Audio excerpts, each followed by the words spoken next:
sucks. Fucking thing sucks, you say? Yeah, I said the fucking thing sucks. Do it live. Yeah. Well, everybody, I mean, on that note, welcome to the Political Pigpen, episode 18, Give Me Back My Bullets. Tonight, we will be discussing gun violence, gun control, and gun-related stuff, again, on the Political Pigpen. Fucking based. So, yeah, I tried to get a couple people on here who represent the contrary, aka pro-gun control. I'm pretty sure everyone on here, for the most part, is pretty pro-gun, or at least to an extent is pro-gun. Unfortunately, the people who did not want to join this evening did not want to join for the reason that they did not want to be in an echo chamber. But the funny thing about that is, if they would have joined, it would not be an echo chamber. Not have been an echo chamber. Yeah, precisely. So, unfortunately, we have to have a circle jerk tonight. Is everyone okay with that? I'm fine with that. Okay. Yeah, I like that no matter what we do. Yeah. Either way, let's go ahead and introduce ourselves, starting with George. George, how are you doing this fine evening? Oh, yes, I'm doing fine. And, I'm George. I'm an esoteric Bidenist with Singaporean characteristics. And, on the issue, I'm generally pro civilian armament. So I think civilians should have guns, basically. Okay, welcome, Georgie Porgy, Pudding and Pie. Next, we have Grayson. How are you doing this fine evening, Grayson? Yes, I'm Grayson. I'm a conservative grifter, and I am pro-gun. So I just don't really see any reason to regulate guns. Okay. Next, Damnation. How are you doing this evening, Damnation? We haven't had you on here in a while, ever since that very interesting evening. Yeah, that abortion of a fucking stream. Hi, my name is Damnation 3. I am a former lefty Trump supporter who also voted for Jill Stein in the 2016 election, right? So basically, the idea is I'm an esoteric, radical, alt-centrist, right? And I tend to be pretty reasonable when it comes to gun regulation and gun control. Basically, the easiest way to think about it is the libertarian stance. I want my gay people to own guns while they're smoking a doobie in public, is basically how it comes down. And then we can kind of like work around it from that point. Okay. And up next, we have Bepis. So now, Bepis, as an evangelical Christian, what is your opinion on guns, gun control? Well, JR, I want you to introduce me and just superimpose my opinion on me. Well, you're an evangelical Christian. Yeah, sure. So go, just introduce me, my man. This is Bepis. Yeah. She's been an alcoholic. It's true. I'm drinking right now. She's not sober. She was sober for about 2 days. She's not doing the program anymore. I beat my wife 40% of the time. She beats her wife 40% of the time. And she is a quote-unquote social worker. Yes, I am. I rescued a lady from a car wash. Oh. It made national news. Oh, did you? Okay, tell that story. Actually, real quick. Sorry, this bitch Ray. was trapped in the car wash. She called 911, screaming. She was trapped. She was trapped in the car wash. Her son... There's one question I have. Yes. What drugs was she on? She wasn't. She was on the drugs of no sleep for many days. That's one of the worst drugs. That's a hell of a drug, is what that is. And I went there, and I was like, put your car in neutral. She's like, okay, and then we pushed her car out of the car. It was a harrowing tale. A harrowing tale. No. Yes. And last Can't wait to see it play you in the movie. Last but not least, Ray Marasami. How are you doing this evening, Ray? Not too bad, all things considered. And that's just what people say when things are actually going pretty badly. Oof. So I'll give an introduction, of course. So my name is Ray Murasame. I'm a cultural commentator, political analyst, and I look at things from the perspective of the third worldism tendency and Pan-Asianism. I mean, I've probably repeated that 1,000 times in my introduction now. My position on the possession of firearms thing is that people should be able to possess firearms in order to defend themselves from assailants. And so, while I may have many criticisms of the United States, criticism of the Second Amendment is not one of them. Like, the Second Amendment might be the only thing they actually got right. So, with that said, everybody, welcome to the Political Pigpen. Again, Give Me Back My Bullets, episode 18, gun violence, gun control, all that stuff. So tonight we're going to start by talking about the 2 recent mass shootings that have occurred within the past, I think it's about a week or two. I know the first one was at like an Asian quote-unquote massage parlor. And Correct. the second one was at, what was it? It was a grocery store. It was in in Boulder, Colorado. Boulder, Colorado. No, actually. So my little brother goes to school in Boulder, Colorado. And apparently one of his friends was in the grocery store when that happened. So. Oh my! Are they yeah. okay? wow. Yeah, they're fine apparently. I don't know. That's just what I heard. But I'll do you one better on the association, but when we get into it, I'll tell you. okay. So we're gonna start by just watching. I also know Pete. No, no, that's not what I'm talking about. All right. I also know Rembert. Okay, so we're gonna start by. Hold on. We're gonna start by watching the just the news clips, just so we can anybody who does not know. Which one are we we'll doing kind of first? get a chance in. Chronologically. So The expert starting with the shower Asian- or bath installation. That's what's first. See, Yeah, this is no, where okay, an ad so- blocker would have come in useful. No. So it's funny. So I had signed up for a few, like 3 free months of the YouTube without ads.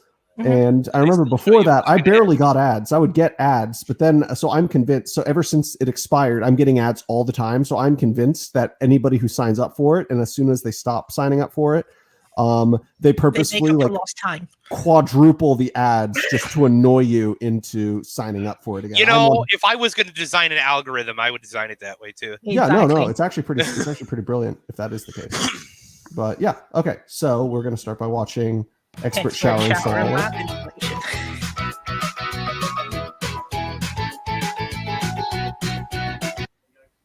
There is something therapeutic about it.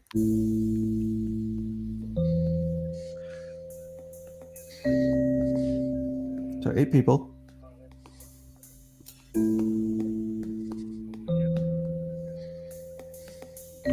Three. Oh, I was not aware that there was 3 massage parlors. The guy actually drove from place to place. That's why there were gaps between the incidents. Oh. Cringe, Robert Aaron Long. Cringe. He is currently in our facility at the Cherokee County Adult It's your, Detention Center. it's your people, Bepis. We were able to interview him with the Atlanta Police Department and FBI. He made indicators that he has some issues, potentially sexual addiction, and may have frequented some of these places in the past. And but as the chief indicated, it's still early on. We still have a lot of things to process. The suspect did take responsibility for the shootings. He said that early on once we began the interviews with him. He claims that these, and as the chief said, this is still early, but he does claim that it was not racially motivated. He apparently has an issue, what he considers a sex addiction, and sees these locations as something that allows him to go to these places, and it's a temptation for him that he wanted to eliminate.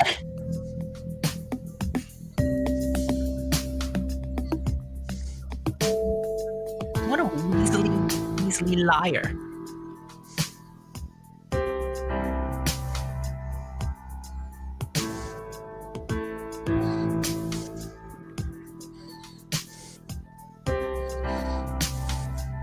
Motive is It is not yet tragic. known, like triple quotation marks. Our country, the president and I, and all of us, we Oh, grieve no. for the loss. Our prayers are extended to the families of those who have been killed. And it speaks to a larger issue, which is the issue of violence in our country, and what we must do to never tolerate it and to always speak out against it. But whatever the motivation here, I know that Asian Americans are very concerned because, as you know, I've been speaking about the brutality against Asian Americans for the last couple months, and I think it is very, very troublesome.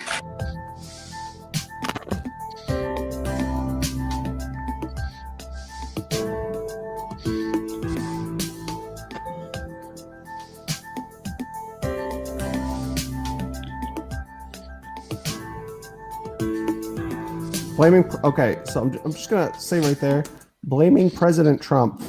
Okay, so I was never a huge fan of Trump, but just want to say blaming President Trump months after he has left office. I mean, that seems a little. I mean, especially after Trump never. I mean, yeah, he said a lot of things that definitely could be taken as racist, but never towards Asians. Yes, he did. I don't understand how people don't realize that. He spent the entire time doing this China virus, quote unquote, nonsense. And there's actually a statistic showing that the amount of racism actually began to spike at the point at which he began doing this. But how is the. However, it goes both ways because of the fact that he is not the only person who engaged in this. Even without Trump's presence, this kind of thing could still have happened. And the reason why is because there was always an underpinning of anti-Asian sentiment in American society in the first place. So I agree that if liberals want to pin this entirely on Trump, like if he's the one that did it, it isn't solely him. He is a contributor, a minor contributor to it. But this was an undercurrent that existed in American society long before Donald Trump came along, and it will still be there long after he has gone. So I understand why CNBC would like to put that at the end and kind of like square it off into the Trump court, but he is not the only owner of this problem. Okay, particularly when you consider the demography of people who have been attacking Asian Americans is like across the board attackers. Not all of them are actually like adherents to some kind of far-right Trump ideology when they're perpetrating these attacks. Sometimes the people attacking you are also people who are affiliated with Democrats. So this is one of those things where it's coming from all angles. And so I don't like how CNBC kind of like put that at the end there as though that is the only place that this is coming from. Yeah, it did seem kind of egregious. I mean, they're definitely. I feel like, especially for the next probably 2 years, they're going to try to link everything back to Trump, and it's like, come on, it's over. Like, you guys won. Maybe 2 years is a bit generous. Maybe, I don't know. Hopefully, they'll get some new material. I mean, I know. Well, anyway, Ray, are you done with? I was actually about to ask you guys, what would you rather do? Would you guys rather comment on this right here, and then go on to the Colorado shooting, or do you think we should, or do you think we should do the call, or do you think we should watch the coverage of both videos first and then go back, like get the videos out? No, we should do the two videos separately. That way, people haven't forgotten what the Colorado one was about by the time we get to it. Yeah. The issues pertaining to this are fresh in our minds, so we should talk about this. And the first thing I want to say before we go forward as well is that this narrative, as our resident Asian, Ray. Yeah, I mean the first thing that pops out to me as well from the way that the police responded to that is they essentially just echoed what the perpetrator had said his motivations were. I don't understand why they would take the perpetrator's motivational speech as being anything other than gaslighting at this point, given that he deliberately drove between 3 different locations. And additionally, eyewitnesses on the ground say that the first thing that he said when he walked into the first shop was that he wanted to kill Asian people. So, and also the police at the time, during the first 911 calls that were going around, also told other people who ran Asian businesses in the area in which he began his attacks that they should be careful because, quote, there is someone in the neighborhood who is walking around saying they want to attack Asian people. So for the perpetrator to now be acting like that isn't what he actually said is truly bizarre. And it's also very bizarre that the police would then echo him, even though they themselves knew that his motivation was indeed racial because he declared it at the beginning of his attacks. This is something that one of my friends who is actually on the politics Discord ran by it's like the biggest politics Discord. It's ran by Doobie right now. This guy actually showed up on that politics Discord, right? Fuck me. It was like 2 days before, and he was talking to a few of the people on there, and he explicitly stated that he had tried to go to these massage parlors because he wanted to actually get laid by the Asian masseuses. Masseuses. The masseuses, yeah. I assume he And- was not No, successful. you have to pay. Right, You have to pay because he You have to was pay $400 because he bucks was for that, though. Well, no, it was because he was 21 and not 25. So what he did was what he said. He's like, I'm going to go back and shoot that place up on that server at that time. One of my friends on there Did they has report specifically been contacted by the FBI because of that Amazing. report. Yeah. Amazing. Yeah. And so this is the kind of thing. And also the other interesting thing is if you look at the profiles of the people that he attacked when he got there as well. I mean, he attacked someone who opens doors for a living. Apparently, he attacked 3 people who prepare food. Like it's one of those things where when you go through the list, his excuse making, like, it doesn't add up. Because first off, he couldn't have been, quote, frequenting these places. Otherwise, he wouldn't have been literally kicked out of the place. Like he acknowledges in this conversation that you say happened in the Discord. Yeah. Right? Because clearly he wasn't actually frequenting these places because they literally wouldn't even look at him. Yeah. So this is one of those things where his whole trial is going to stumble if he's going to come in there and try to claim that what he did was not motivated by some kind of hatred. Oh, it's definitely motivated by some kind of hatred, right? But it's got to be. It must. But the thing we've got to hammer on here is that this must be a racial hatred because of the fact that combined with the statement he uttered when he entered the shop, means that basically he views these people as sexual objects and not as actual people. First off, Sure, I and then agree, second off, he dislikes them because of their ethnicity, as he declared when he entered the shop. That's fair. Okay.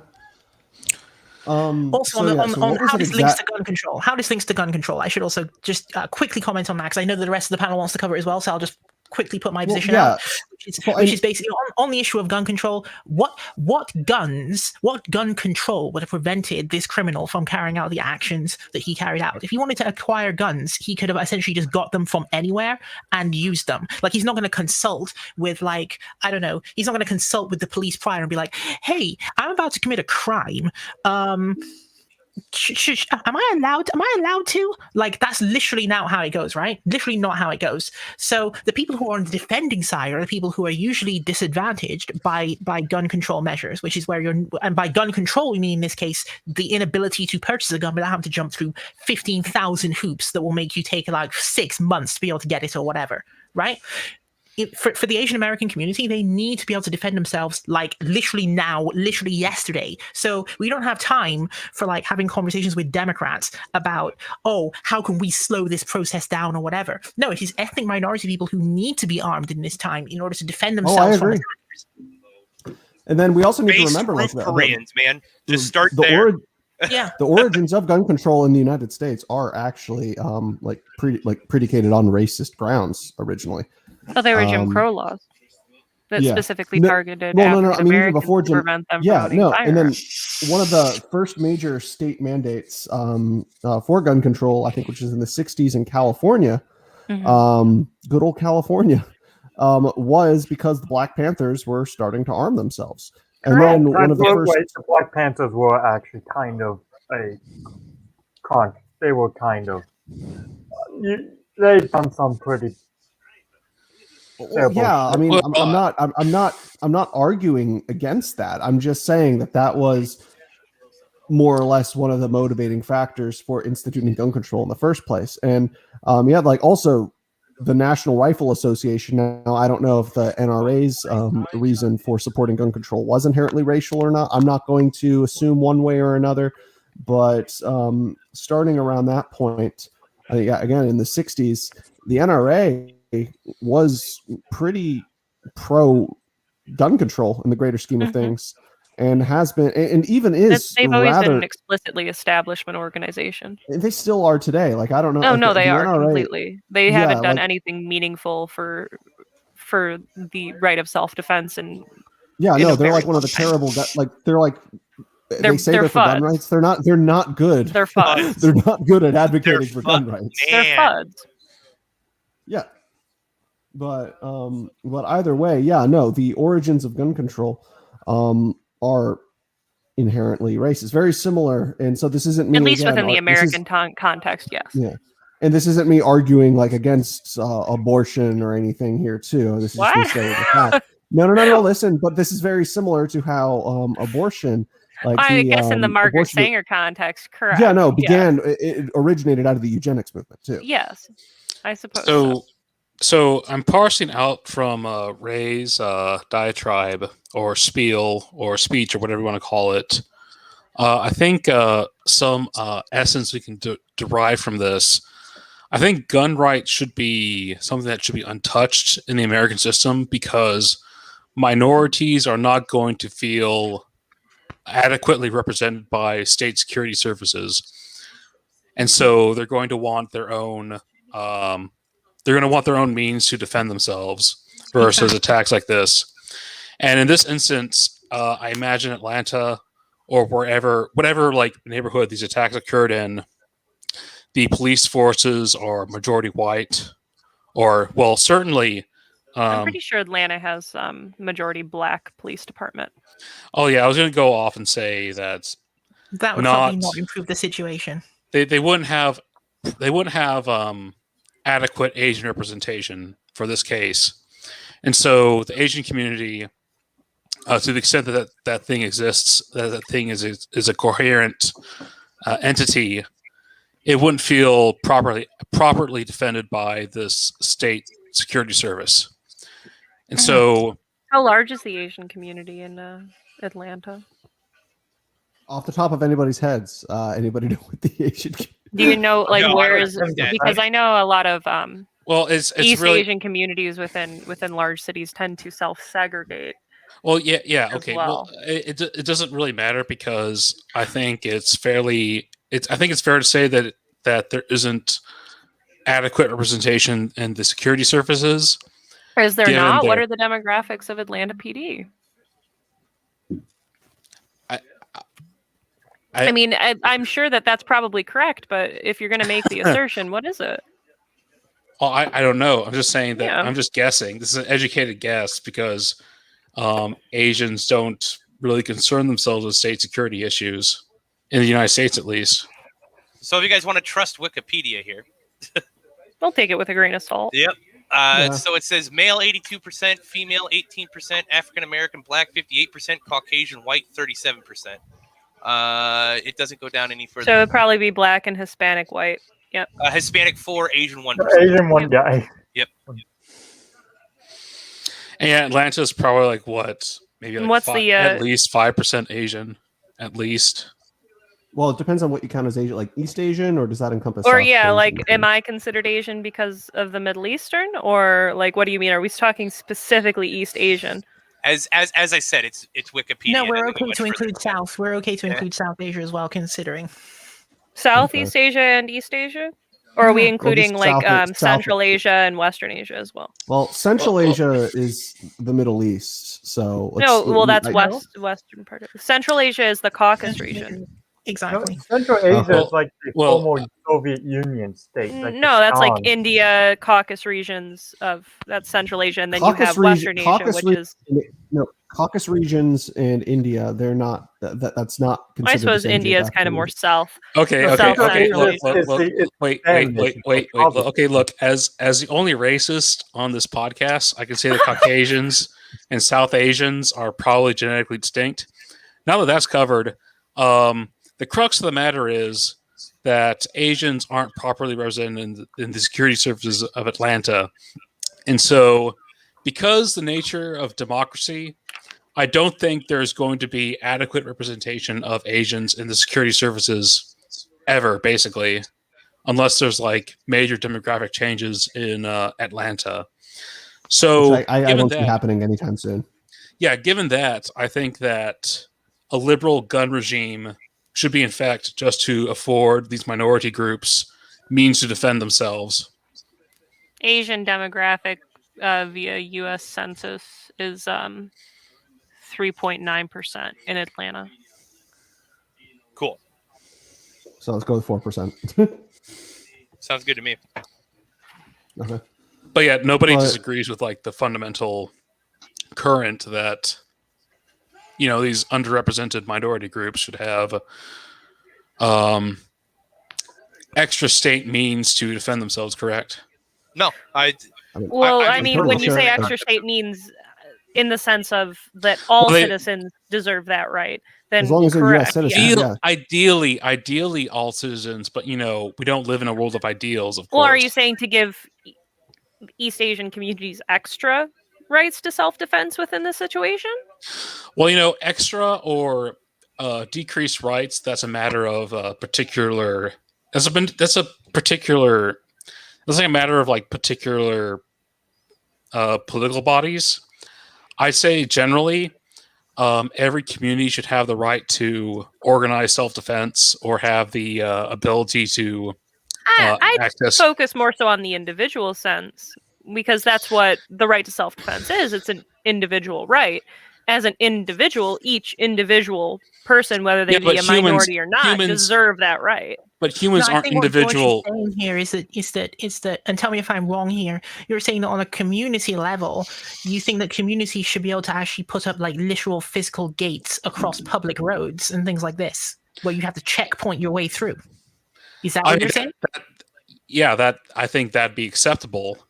I mean, in a perfect situation, I understand a gated community, which is fine, but segregating parts of the city based upon race, I think indicates a very slippery slope. If you buy the property up, like all yes, of it, of right? course, you can do with your own property, and you don't have any roads into that property, and you put a fucking gate on that, I'm not going to bitch about it. But the minute that you have a public road that goes through there, everybody has the right to access that fucking public I think road. the legal terminology is generally accessible to the public, even if it's private property. If the property is generally accessible to the public, therefore traffic laws can be enforced within that area as well as other select laws. Yeah. Okay, I guess I'm being a bit more radical here. On the particulars, it would of course subject itself to whatever the laws are today. Mm-hmm. But Ray's example of like gated communities or fine, but private security organizations, that'd be acceptable to me. But that's neighborhood watch, and I think the more so the issue is there being like a lack of wider community and a community cohesion. Well, but okay, and but especially you're not going when it comes to community outreach, if we're going more the law enforcement route. But the nature, route as well. The nature of ethnicity is that people. Yes, people gravitate towards what is similar to them. Of course. Right. So. However, should not laws still be objective rather than subjective based upon those immutable characteristics? Ideally, that should be the case. I mean, because no matter what, there will never be an ideal situation. However, should we not still be a slave to those principles rather than to other things? Again, ideally, yes, but in the real world, I think that's too much of a pragmatic position to take. Hold on a second. If we went with exactly what Bepis was saying, it would still work. Like, for example, if we followed her perspective and said that basically everyone has the right to do X, then it just means that obviously Asian American communities would be able to have private security organizations and security at gates to businesses. Like, absolutely. It would be illegal for that which to would be occur. their Anyone absolute else would also do that if prerogative. they wanted to. Yeah. I think when you take the stance of specifically targeting groups, either for their benefit or against it, you're singling people out based upon characteristics they can't control. And even if it's for their benefit, and that's your intent for it to be towards their benefit, at the end of the day, you're still singling them out because of that characteristic, and it will overtly put them at risk for people who will, be jealous of that because of the attention that the state is giving that group, and covet those things, and then that will foster hatred. Oh yeah, so I guess I should clarify. I'm not advocating for like special rights.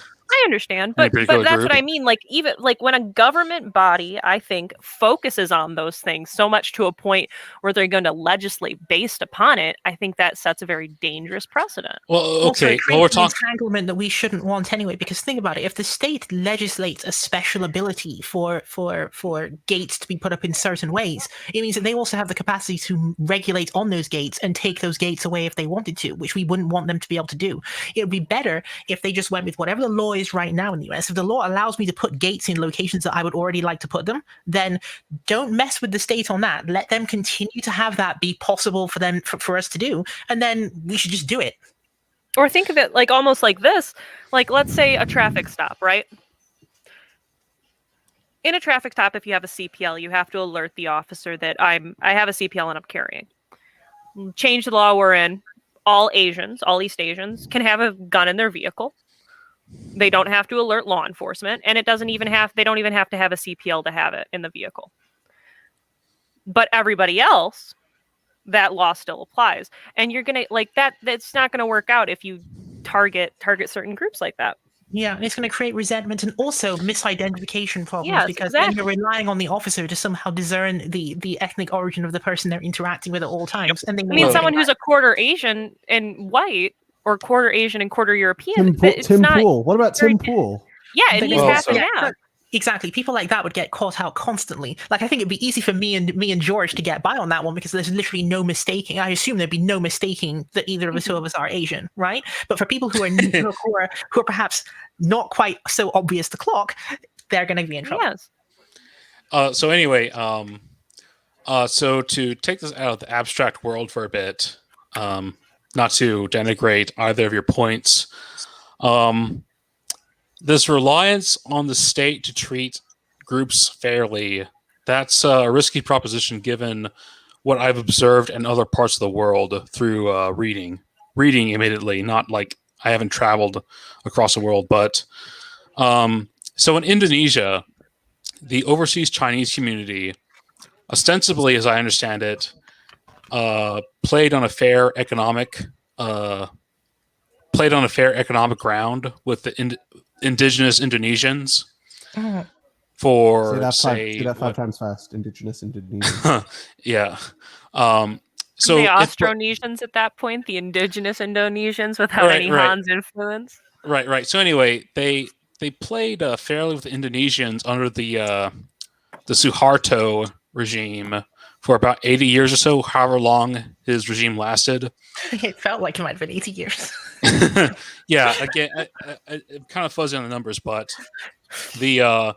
but when Suharto gave way to democratization, this new government just went hog wild on the overseas Chinese. You had pogroms, ethnic cleansings, riots, awful stuff that hurt the Indonesian people materially. Although they felt good about it, so it must have been right.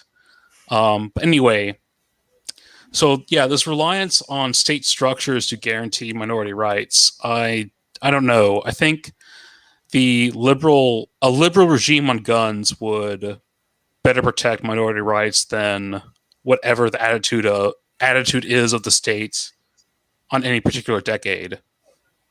What? Oh, see, with that, mean like I a don't think classically liberal hold on. state? What? Guys, let Damnation say something.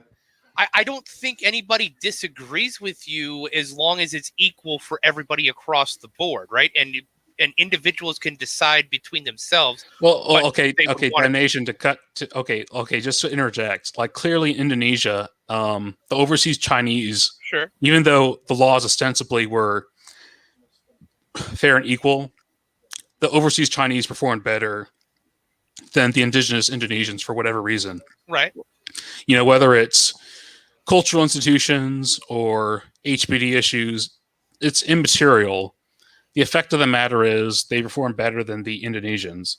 And this still caused resentment. So I don't think having like fair laws is enough to, guarantee people's welfare against resentment, I should say. So you want positive discrimination towards what you view as underprivileged groups? Yeah, I don't think that's going to fix resentment. I think that's just going to make it worse. Yeah, I think ultimately that would end up making it worse. Wait, no, I didn't say I support positive discrimination. I'm just saying that. No, I understand where you're coming from, but I think the issue in of itself is a lot more multifaceted. Well, yeah, I'm saying it's also multifaceted. I'm saying that the overseas Chinese, even though they had like a level playing field with the indigenous Indonesians, for some reason, the overseas Chinese performed better economically.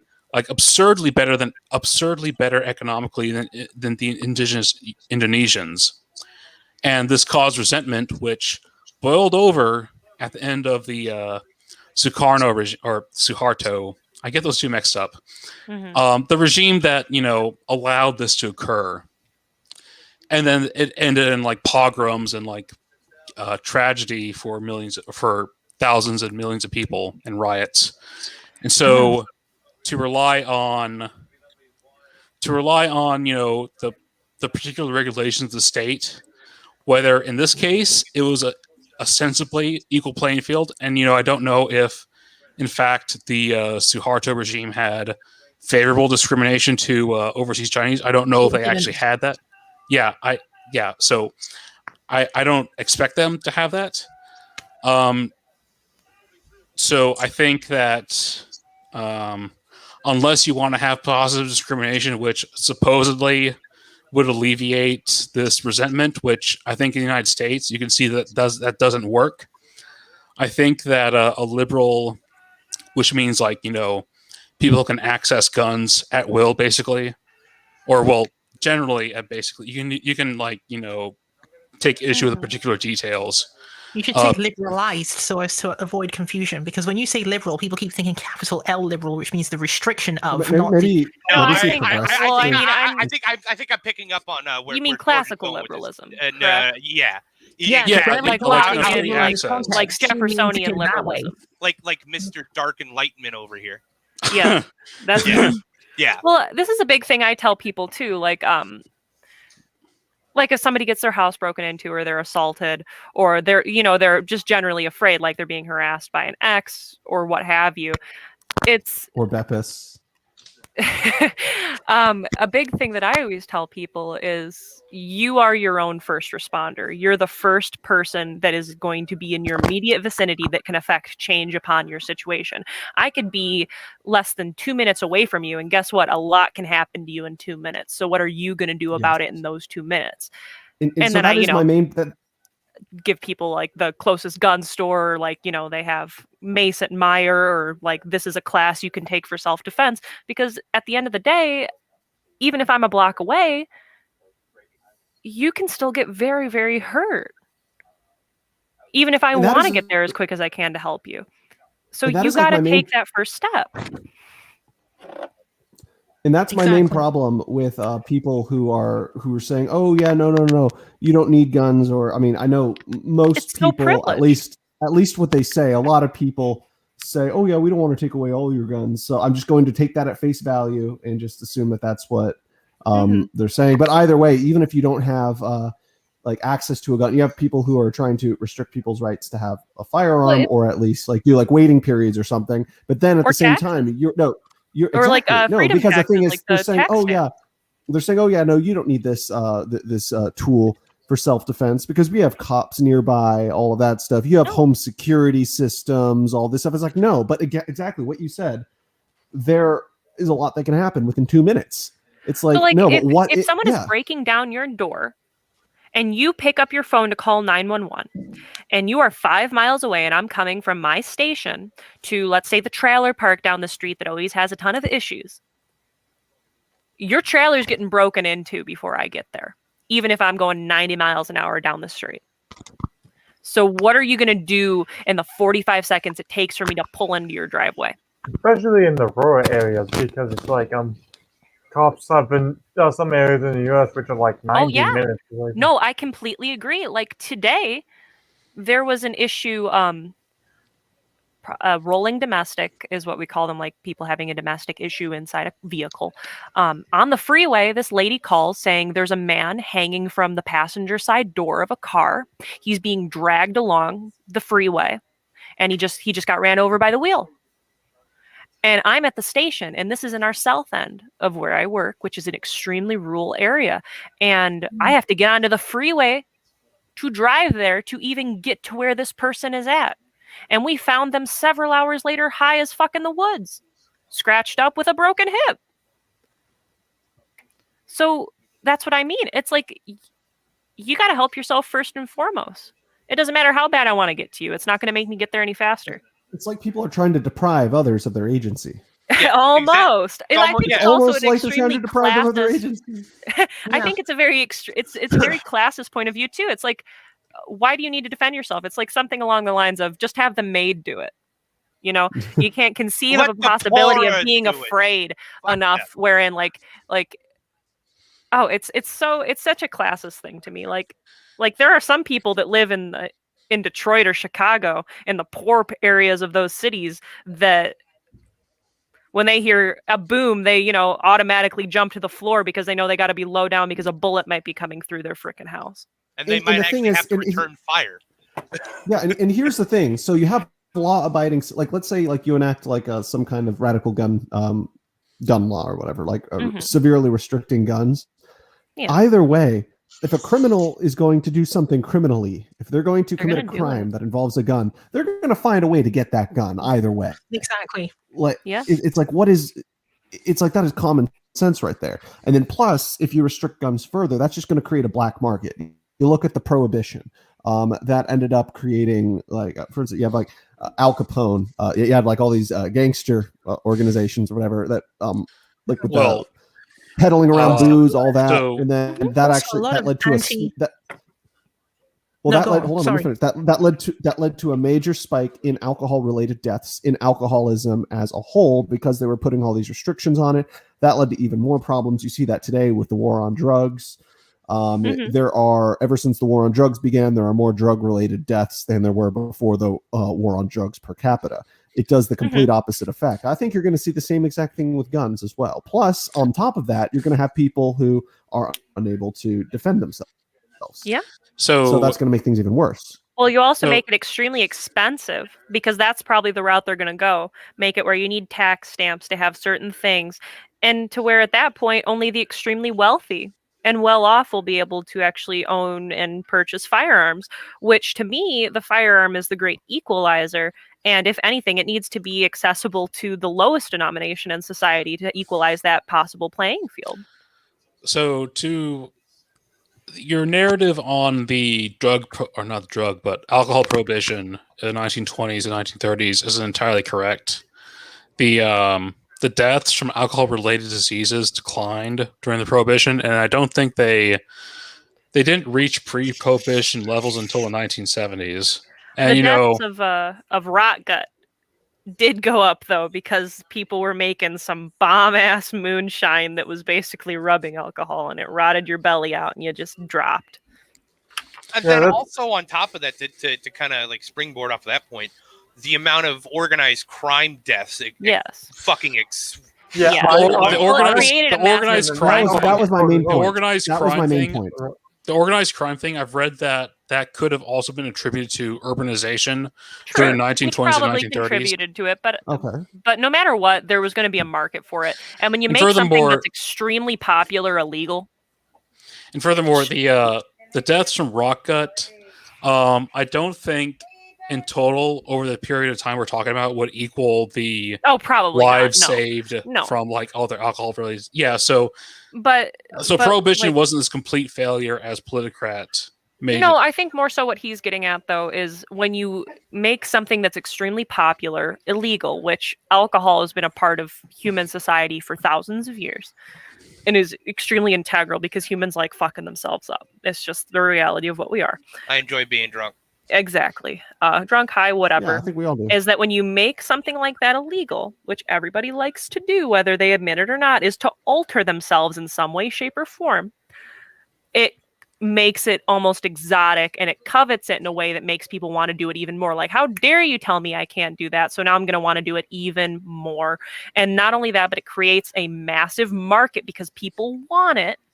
So there's now a massive illegal market that is going to want what they try to can't get have. people to purchase this stuff. And so that makes massive crime syndicates. And so that's why if you legalize it, you're going to take down those crime syndicates because what's the point of having a crime syndicate for something that's already legal? Well, technically, the Yakuza does do some legal business, though, too. So it's not like you won't. Well, yeah, true. There's always going to be those issues. But I think that legalizing it mitigates it. So before we keep going on with this conversation in particular, since we were specifically supposed to be talking about the Atlanta mass shooting, should we go back and finish wrapping up any other additional points we had there, then move on to discussing the one in Boulder, and then continue this conversation we're having right now? Do you think? I guess I just have like a last controversial thing about the Georgia thing. My initial thought upon reading the situation, now of course this could change with security services could say, oh, actually after further investigation he was actually racially motivated or he was motivated for other reasons. Upon my initial reading of the situation, it seemed like this was just like another case of incel terrorism. Yep. That's probably a part of it. but maybe it's Yeah, someone who has a possibly. fetish for a certain look of people. Because I mean But there's the obviously yellow a hatred fever. of women involved with it. Well, Yeah, well, probably. well, yeah. There's I don't know. I or don't not want to get hatred, into. but a I don't want to get into the entitlement. particulars of like what type of fetishes he had. Well, Because- it's what you want to look up is the term for it, at least in psychology, is anger excitation and impetus. He was probably impotent, and if he could have ever enacted his fantasies, would have had a tendency towards becoming an anger excitation rapist, which is someone who very narcissistic, not a lot of empathy capability. They want what they want, but because of his his inability to probably speak with women and articulate what he wants and relate to them on a level, he violently took that by murdering them. And that's how he got the attention that he was seeking. Yeah, so that's outside of my understanding. So like, yeah, just from my like Suffice to say, he was fucked up. Crazy people doing crazy shit. Go figure. Yeah, And that's why you got to keep yourself armed. So anyway, I think you could also see a similar trend with like ISIS terrorists who, you know, can't get a GF, I think is the proper term, in the Middle East. They join ISIS or some other like radical jihadist group or some other like that's some a whole other mercenary different can band. of worms, my man.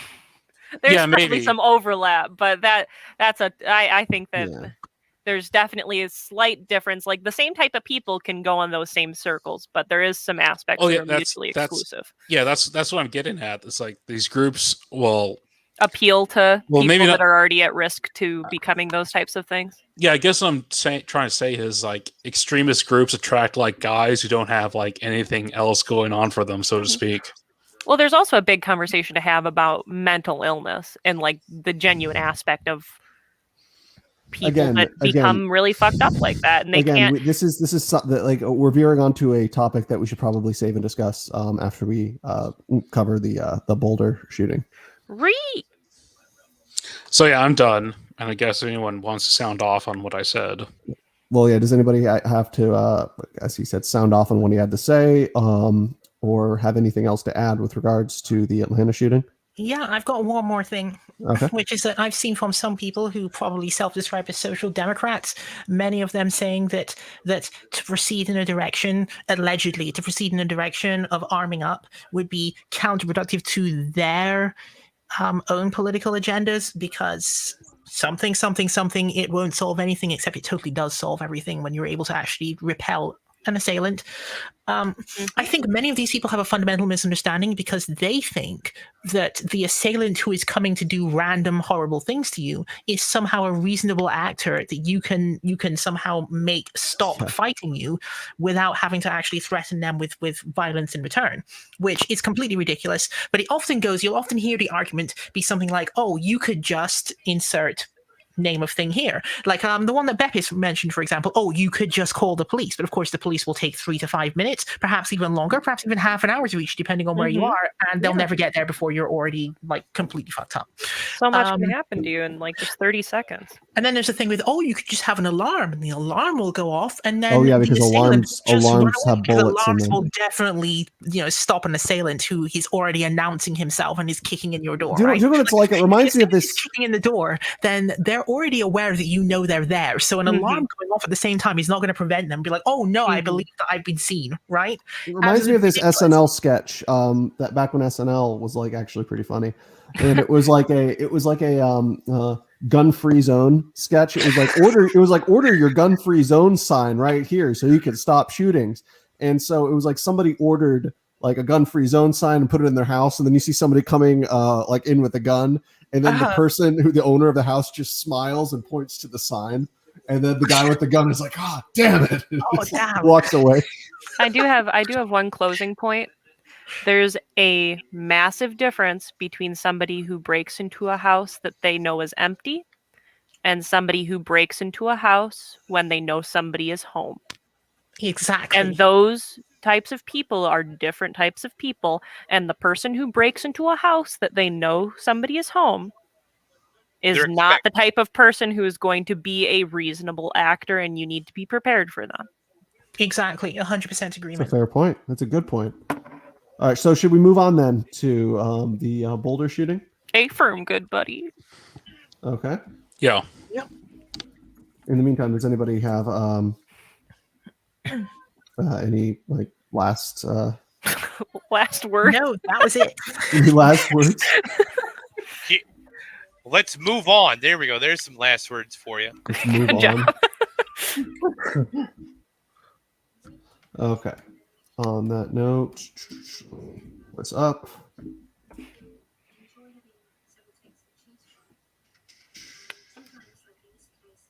Come on, hold on. Okay. Look at this fucking boomer fuck up the tag. All right.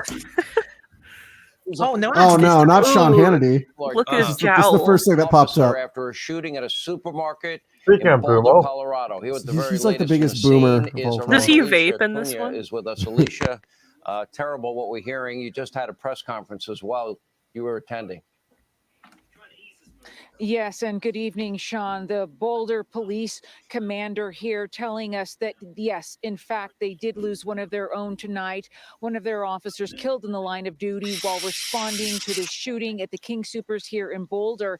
Additionally, he said that they have multiple fatalities. However, he said Here's a more updated one that's not boomer. Well, Shep, it's been a day for developments. We've learned more about the shooter, more about the circumstances surrounding the shooting, and much more about the 10 victims that lost their lives. But right now, I just want to show you Boulder. Take a look over my left shoulder. You can see this sea of traffic, these line of people, Boulder strong, the signs, the crosses, the flowers. This is what this community has looked like over the last few hours, and this is what it looks like now. People showing their support in the sleet, in the snow, in the rain. It happened all today, and this is the result of it. Again, people wanting to come out and believe that this community can come back and be stronger. But obviously there's a long road to go, and part of it is going to have to go through an investigation. That investigation is something that is working to determine why. Why would anybody pull the trigger inside that grocery store? The motive still unknown at this Maximum point. target. What we do know are the circumstances, again, surrounding the investigation. We know that local police are still in control, still the lead agency in this investigation, that the FBI is assisting. That lends it to, as speaking to law enforcement officials, as NBC News has, points it to an investigation that points away from a federal hate crime investigation, points away from a domestic terrorism investigation. At this point, things could change. We know that the FBI is conducting interviews. We know that police are interviewing, obviously, the suspected shooter as this goes on. And as more information comes out, we will report it to you. In the meantime, again, those 10 victims, we now know the names of them. We know part of their stories. It was a huge part of the police mission today to get the information out so next of kin could be notified, so more of this community could heal in a way in which made sense to the people here. But the investigators are doing all they can to get as much information as possible. We spoke to the DA, the district attorney, who gave a press conference earlier today about tracking more information down. I want you to hear it if you can. Listen to this. I can promise you we're going to work together at the federal, state, and local levels to give this case our all and to make sure we do justice for these victims. Nothing will replace, nothing can fill the void for the families and their loved ones, but I can promise you that we will hold him accountable.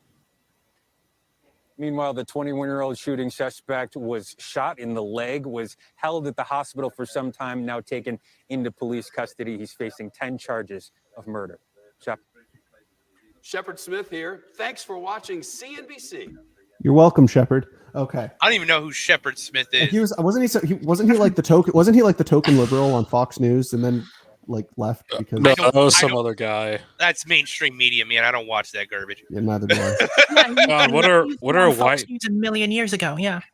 God, what are white people doing to black people to get a brother to sound like that? I couldn't take him seriously.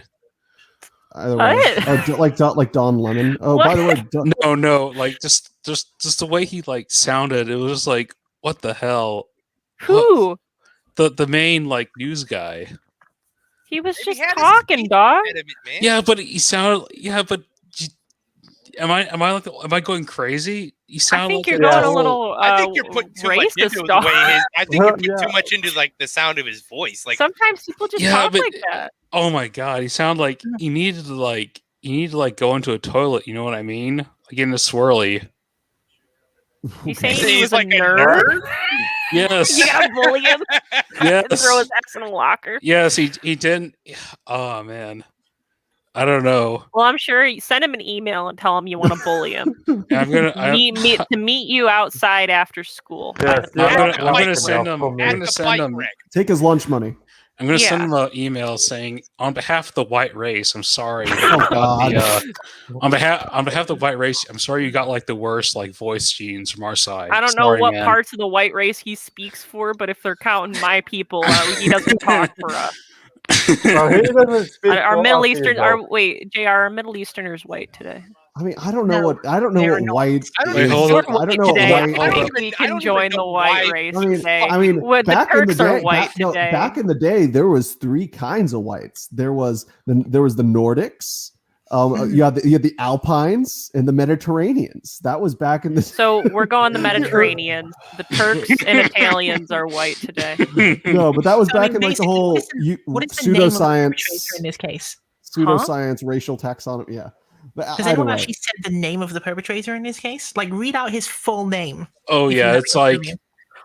oh god, it's like Ahmed, I don't know. all. Was he all Middle Eastern? I know Alyssa it's a Middle something. Eastern. It's a It's one of an those Arabic names that name. sounds like you're trying to cough something up. Okay, you see that? Okay, let me say it's something. hard. That is interesting. I do find it interesting that they didn't. And so this isn't me like being conspiracy theorist or anything. I believe in giving people benefit of the doubt when it comes to like motives and stuff. Mhm. But when like their immediate like the first thing they say is that it is like not a terrorist attack, and then it almost seems like there's a reason they said that, and then they also purposefully withheld saying the name of that gentleman. Didn't they hide his picture for a while too? Yeah. Yeah. Like, But of course, like we- I don't know.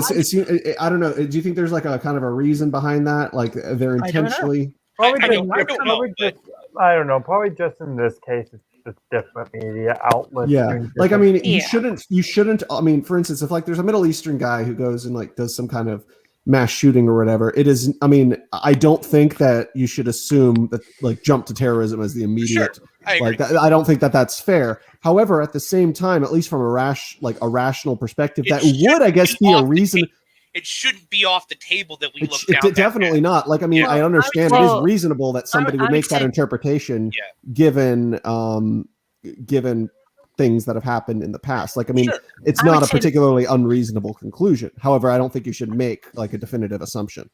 I would say the thing could actually be on the table, given that the individual was a literal Syrian refugee who apparently self-radicalized. So if he's a Syrian refugee who self-radicalized, then putting the idea that it could be terrorism on the table seems like a logical thing to do in my view. Absolutely. Well, I did not know big that. They point, never mentioned too. that. Yes, he was a Syrian refugee, or he is.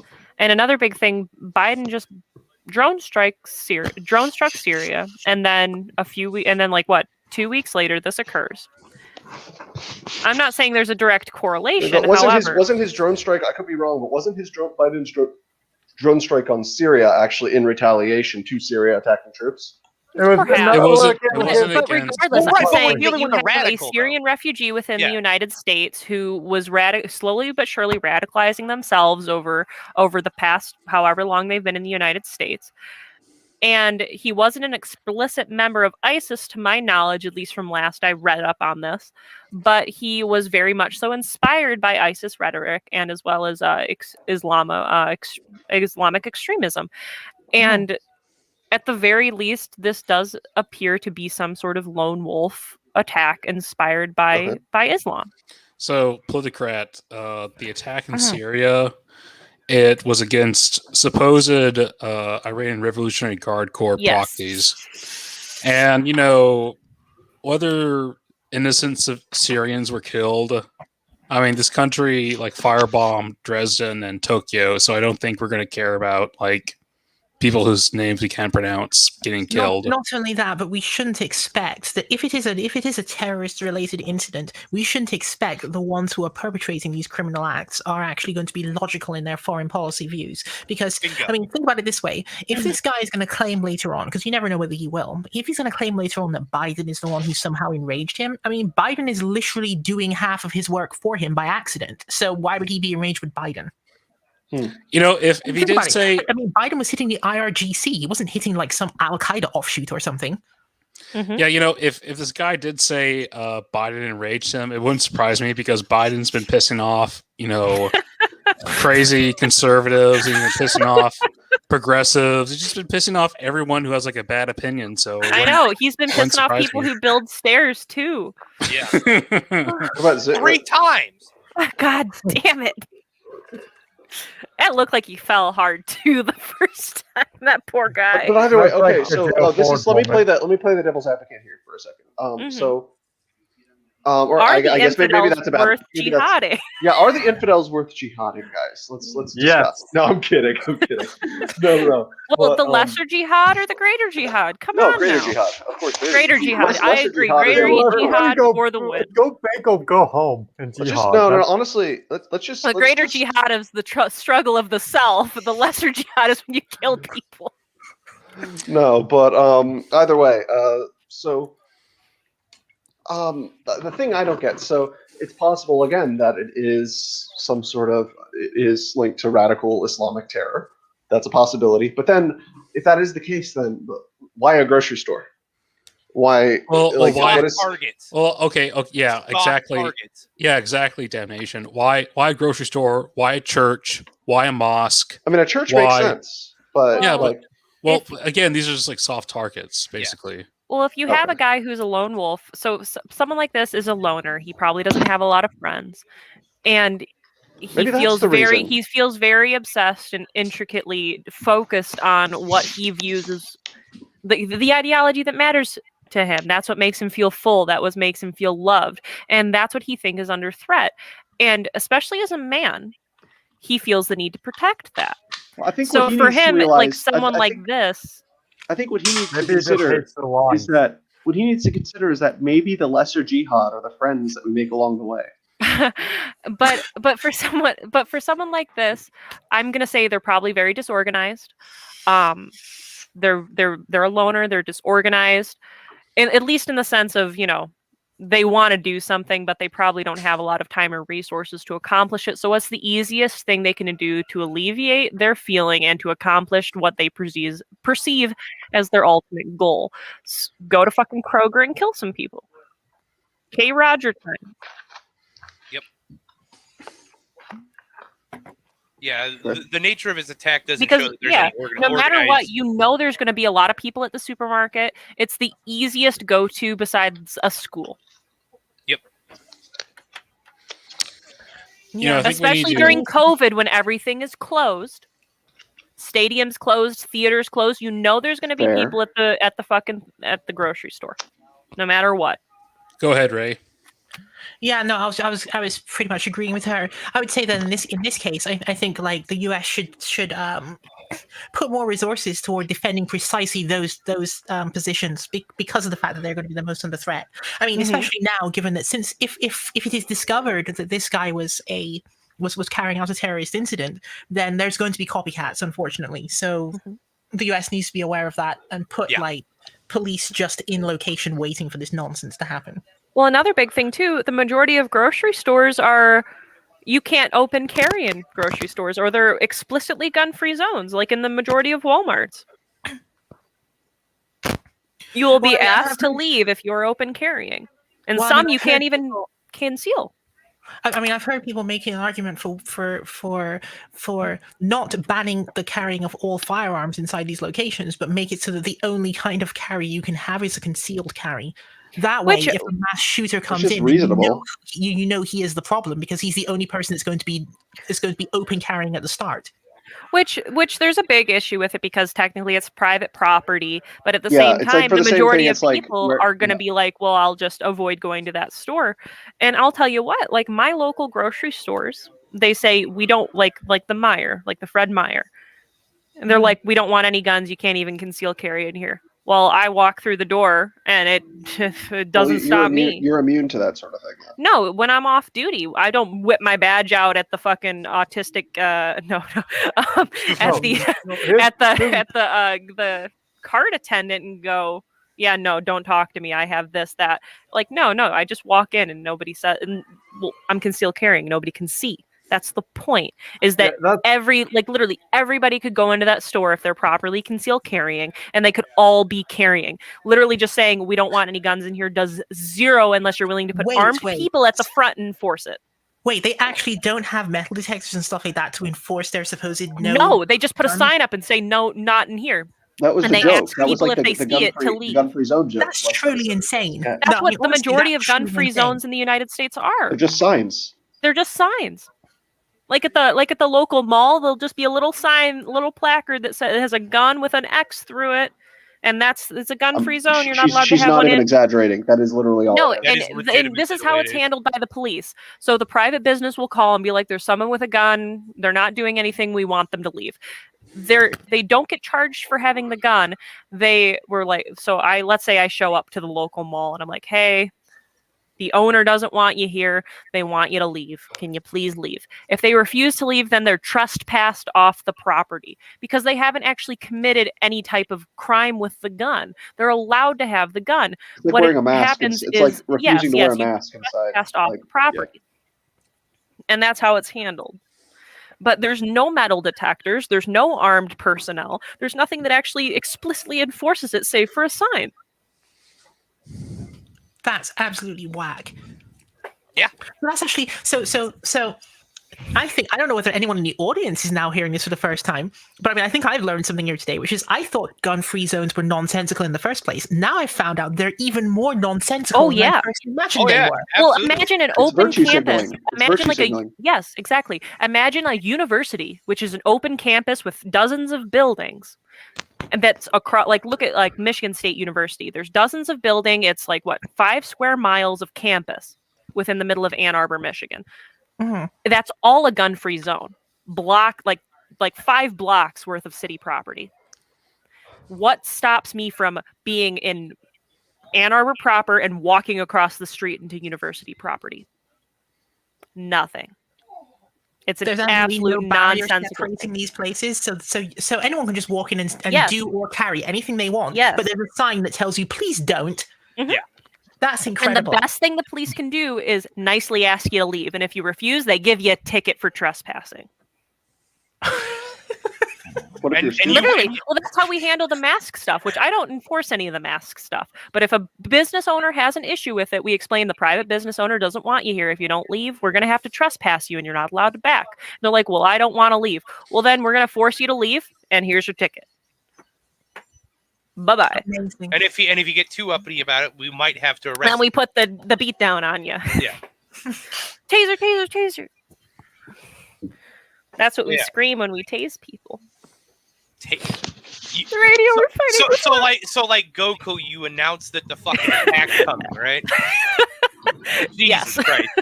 No, only the cool people do, like me. Like when you, yeah. God, tasers hurt so much. So moving on though. Talking about gun control in general. So this is sort of reignited. We haven't really talked about gun control in a while. Have the discussion because we all know how it works. Shooting happens. 24-hour news cycle. Well, more like a week-long news cycle. Guns. March for Our Lives comes out, says a couple things, or whatever organization. Or whatever that dipshit down from Parkland was, whatever the hell his name was. David Hogg. Thank you. Has he started his pillow company yet?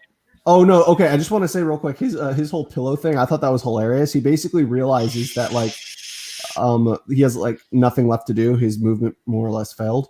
Mm-hmm. And so he's like, what can I do now to stay in the spotlight? Okay, I'm gonna make a pillow company. I wanted to buy one of his stupid pillows made in the US. That's what he said he was gonna do. They were gonna be expensive as hell. Isn't that just Mike Lindell's thing though? Yeah, they were gonna have a pillow off. Oh, okay. Pillow fight. Yeah. I think Mike Lindell would put the fucking bricks in his my pillow and beat the shit out of Take that boy out. Mike Lindell is pretty cringe, though. And anyway, like we're off topic already. So I think I'll go ahead and start with this. Like when we're talking about general gun control, right? There's a lot of like legal background and stuff like this, and I'll actually state my position on this. So how I view the gun control issue is it's a lot of the same lines of like the freedom of speech, right? Which is the idea that the Second Amendment should be handled with the idea of what's called strict scrutiny, right? Which when we look at strict scrutiny, basically what it is a form of judicial review that courts use to determine constitutionality of certain laws, right? It's basically it's a test to determine if a regulation on an impingement of your freedoms, of your fundamental freedoms, is warranted, right? And what this does is pass the law to further a compelling governmental interest and must have narrowly tailored the law to achieve that interest, which basically limits all regulation down to universal background checks and red flag laws. That's it. And that's the only 2 points. That's the only 2 things that I would agree with. Anything I beyond, disagree with red flag laws. Well, and we can talk about that. But well, I think that it puts an unnecessary risk, at least from the law enforcement perspective, upon law enforcement, as well as an unnecessary burden on the citizen. I think it's an all-around bad idea. It's like a no-knock warrant. I think that it just leads to there's too many factors that can lead to bad things. I understand why, what they're trying to get at with a red flag law. However, I think they end up being too dangerous, ultimately speaking, for everybody involved. And I can definitely see the rationale behind that. I could understand where you're coming from. Red flag laws are the more controversial, but it's like the gun seizing version of a no-knock warrant. There's a lot of risks that go along with it. Sure, absolutely, I agree with that, and I completely understand that there's a lot of risk for it, and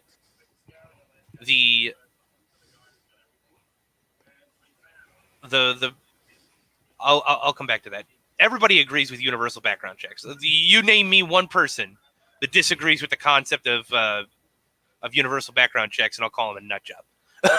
Because it's the idea that we just need to determine that it's not criminals that are violating the law.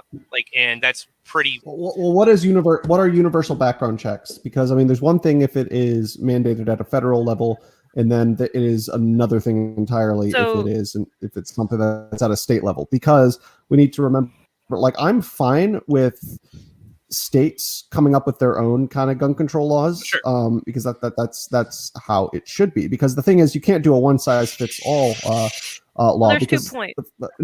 New York City is not Vermont or I understand. New Hampshire However, or rural Colorado. The 14th listen, Amendment. hold on a second.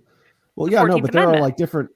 There are different sort of, I guess, Volkgeists, so to speak. But articles of or Weltgeists. selective incorporation. No state within the Union can pass laws that restrict more so than what the Constitution specifies. However, they are allowed to give extra privileges beyond that of the Constitution to protect their citizens, but never less than what the Constitution explicitly states. Right. So a state should not be able to ban. A state should not be able to ban guns, but for instance, let's say if a state wants to do a background check law or something like that. Well, the point of I would say that might be within reason. How we do it right now is what they do is they run it through the NCIC and NCIC database. Yep. The FBI, it basically goes to the FBI database. It checks off, are you a felon? Are you this? Are you that? Yep. It's the majority, 99.9% of the time, it's an automated check via the FBI computer system. The background check comes back in 15 minutes. Yep. If you, for some reason, are on a list or you set off a flag or you committed a misdemeanor crime or whatever have you, then it goes to an actual person to check it, and it takes an hour or a few days to get back. And the gun store, wherever you're at, says you got to come back another day. There's been a hold put on your background check. Yep. And the point of the FBI background check is essentially looking for felons and for people with mental orders. Yep. So what a mental order is, any state system where I live, it's called LEAN, Law Enforcement Information Network. That's the state system, which is the equivalent to the national system. A mental order, for example, someone tells me I want to kill myself and my dead grandma is talking to me. Like, okay, I'm gonna have to recommend you put a mental order out on you, wherein I put you as a at-risk person, and if any other law enforcement or government agencies come into contact with you, they know that you're probably not that well in the head. Right. And so basically, that's what it's looking for, that you're not a mental or a felon. Yep. And that's the only things that I actually truly give a shit, because those people shouldn't have firearms to begin Well, with. I have a point about felons. If you serve your time in jail, you are reincorporated into society. Sure. Let's say you committed a white-collar crime that constituted as a felony, right? Mm-hmm. You These fucking served your debt to spaces. society. Should you not be able to retain your full human rights within our society? Should you let's exclude violent misdemeanors such as domestic violence, assault and battery, rape, what have you. Yeah. Excluding, or not misdemeanors, but violent felonies such as that.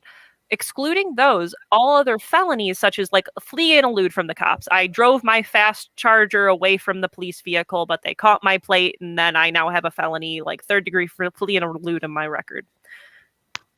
I served my debt, I paid my fine, I went to jail, totally reformed. Why shouldn't I be able to get a gun now? Why shouldn't I be able to? I agree with that. I actually agree with that. In print, I agree with that idea, which is if you want to write laws that would specifically with those people would, when they come out of prison, they have a process they get to go through where they can prove that they have, I'm now back in society. I'm out of probation. I served my time. Yeah. And if I remember correctly, at least in the state of Iowa where I live, they do have a way to petition the governor of the state to restore your rights. That's good. Yeah. And I think that should be more accessible for people who have committed non-violent felonies. Absolutely.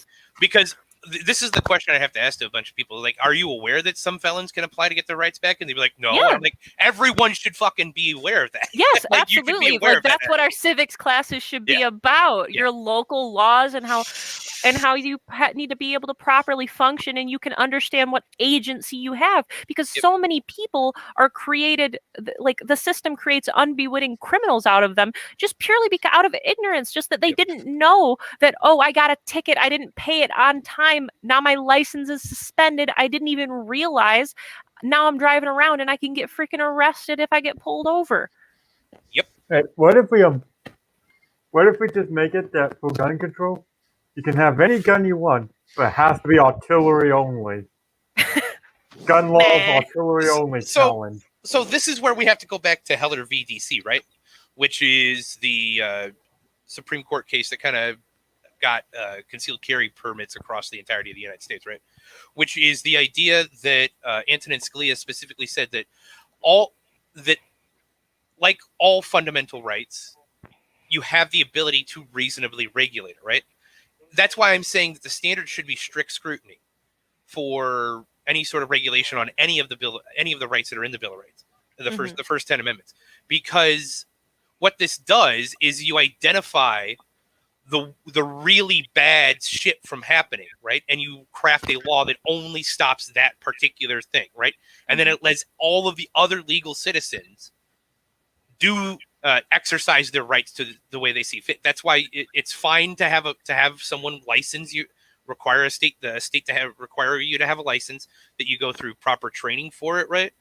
And because what we're trying to limit is the possibility of a person have a firearm that they don't know how to use and potentially hurt someone, right? That makes total sense. We want to stop felons from having firearms that haven't been reformed and haven't had their rights restored, right? And we also want to stop mentally people that are going through mental breakdowns from breaking and take my neighbor. His name, we call him Old Grizz. He's 6'3", like 400-pound dude. He's a sweet guy. He used to work for Ford, but he has very severe schizophrenia. Yeah. And he has gone off his meds on several occasions. And he's a sweet guy when he's on his meds and he's properly medicated. But the one time he went off his meds, he tried to bash his son's head in with a hammer. Exactly, yeah. And I have to go, actually, so I'm just going to interrupt to say. See you, Grayson. Thanks for coming on. See you, my man. Thanks for having me. You're saying Big Joe? Big Joe. Old Grizz. Oh, Old Grizz. That's what we call him. He went off his meds a few months ago and he was talking to himself in the middle of the street. I'm like, oh gosh. And I had just drove home and he walked around my car and tried to get in my car and I'm like, oh shit. It's like, dude, you gotta get out of my dude, you gotta stay out of my car, man. Yeah. He didn't he was talking, he didn't even see me, he didn't hear me, I wasn't there for him. Yeah, exactly. And when we start talking about limiting magazine capacities or banning assault weapons or anything like that, that's a bridge too far for me. An assault weapon, right, is usually semi-automatic because fully automatics have been banned since 1986. Well, right? no, when people say assault weapon, it's no a catch-all. thing. There's no such thing. I know. There's no real definition because traditionally assault weapon means that you can go from select fire. Yep. You can go from fully automatic to semi-automatic at the switch of a button. You have a select firearm. Been banned since 1986. Well, not necessarily banned, but you have to have a very expensive tax stamp to obtain it. Yep. So it's only for the ultra rich that are able to have it. Yeah. And then also, what I think is hilarious is when people talk about the word assault rifle and they think that that's what the AR and AR-15 stands for. Right. Mm-mm. It's like, no, it stands for Armatech. Yeah, or No. Armalite or whatever the fuck it is. Yeah, Armalite. Or Armalite. Yeah. It doesn't matter. It's not the point of this is it's not assault rifle 15. Shut up. You're retarded. You don't know what you're talking about. But it looks so spooky. My 1022 that is all black and has a big extended magazine can kill rabbits so quickly. Like AR-15s, they're hunting rifles. That's all they are. They are semi-automatic. That's it. And that just means you can shoot it as fast as you can pull the trigger. Yep. And most guns are semi-automatic too. Yep. Even handguns. Yep. And then we also need to say for revolvers, butchers. Well, single action revolvers. Yeah. But then we also need to bring up the fact that what kind of firearm are most of these mass shootings committed with? Handguns. Exactly. Yeah. And nobody's ever mentioned. They want to get rid of those ones too. Trust me. Yeah, eventually. But but I don't know why they're focusing on the rifle, the big scary ones. Yeah. Well, I don't know either. I have a conspiracy theory for it. I do. Go. What are long guns most commonly used for in the United States? Long guns? Yes. Yes, they're used for hunting. Hunting. Yeah. What does hunting do? It trains you on how to stalk prey. It trains you on how to identify tracking things down and gives you the ability of a trained marksman. Well, what's the biggest thing that it can also do? Supplement your income and feed your family. It helps to make you self-sufficient. Yeah. Fair. You can only hunt in the naturalized areas. You can't hunt in big cities. So if the goal is to get everybody to move into the pod cities, get out of the countryside, and to rely on society to feed you, then the biggest thing we need to destroy is the culture that surrounds self-sufficiency, individualism, and hunting. A big thing, hunting, fishing, all of that stuff. Why is it that in Michigan, Gretchen Whitmer at the beginning of COVID said you couldn't go out on any boats? You can't. All boating is banned for the summer. And it's why is that? So fishermen, I can't go out on my kayak in the river by myself in the middle of the fucking river. Oh, dude, you don't even need a mask because you're no. Even with a mask, they would. So my conspiracy theory is get rid of long guns. You destroy the flyover state's ability to to sustain themselves through hunting. Yeah, because a lot of flyover states, they still do. You supplement your winter income by bagging a ton of deers during deer season. Yep. And then for sure, I agree with you. It's definitely a possibility, but it's a conspiracy theory. It's a conspiracy theory, but you know what? It's one of those ones that make you scratch your head a little bit. Maybe if you're at the poverty level, maybe sure, but I thought the most go-to one was like you can't like improve some politicians, so to speak. But you can do that with handguns. It's a lot harder to hunt with a handgun. Yeah. So anyway, besides these petty issues regarding gun regulations, like magazine capacity or whatever gun is like allowed or whatever. The stupid fin on an AR from California, dude. The first time I saw that, I wanted to rip my head off. I was like, "What the fuck is this?" Yeah. I'll be right back there. So I guess I could talk about the future of U.S. gun regulations. If the liberals in the United States wanted to enact some type of comprehensive gun control, the one that they want at least, the boat has sailed, I think. The most you're going to get is like a return of the 1990s Clinton gun reform, where they like banned supposed assault weapons for a while. But as the United States becomes more diverse and less trusting of each other, I don't think gun reform is in the cards. Just because, like, even if you get like de jure gun reform, there'll just be like so many illegal markets for like so many groups to get weapons to like supplement their security versus other groups versus the state police. Even it'll be like Mexico, basically. And you can't stop people 3D printing guns, man. That technology is only going to get better. Yeah. So, even if there is a de jure gun control, it won't change the facts on the ground going forward. Just because America is going to become more multi-ethnic, and with different ethnicities, there's going to be more beefs between ethnic groups. And I guess going back to the shooting in Colorado, I think this signifies that like white people still don't have a dog in the ethnic race, so to speak. They don't know the rules of the game yet, I guess. Maybe unconsciously, where like white liberals maybe like have like this universal attitude regarding their position that like, oh, deep down every Asian, African American, or whatever is really like me, like a white liberal who has like a fair trade coffee table. I think there is that assumption pretty much in every culture where there's a majority group. They'll always make that assumption, and it's kind of like, exactly. It's kind of like the national conceit, more or less. So like national identities for at least the 19th century forward are imperial identities. And I think in the United States, the imperial identity is the white liberal, and to a lesser degree, the white conservative. And minorities in the United States will assimilate to either one. If they're if they're winners, they'll assimilate to white liberals and maybe get something out of that. Of course, if they do that, their birth rate will like plummet. They assimilate to white conservatives, that has its own bag of issues that I'm still trying to hammer out. I mean, the Republicans aren't going to give you anything if you vote for them. So, isn't overly focusing on race and what makes us different lead to more division, though?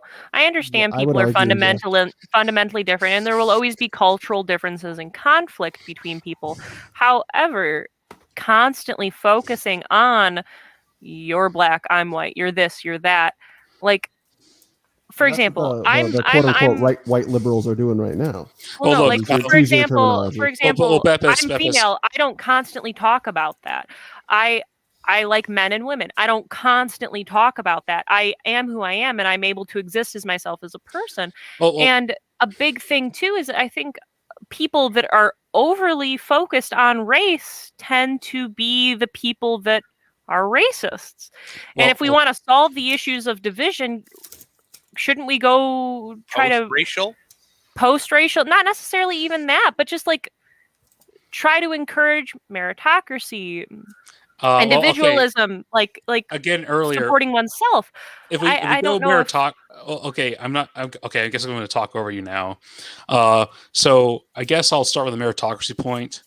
If you had meritocracy, like certain groups that I think we all know who's going to like win in a meritocratic system, that'll just cause resentment, and you'll have something like, pogroms in Southeast Asia or pogroms in Eastern Europe against Jews.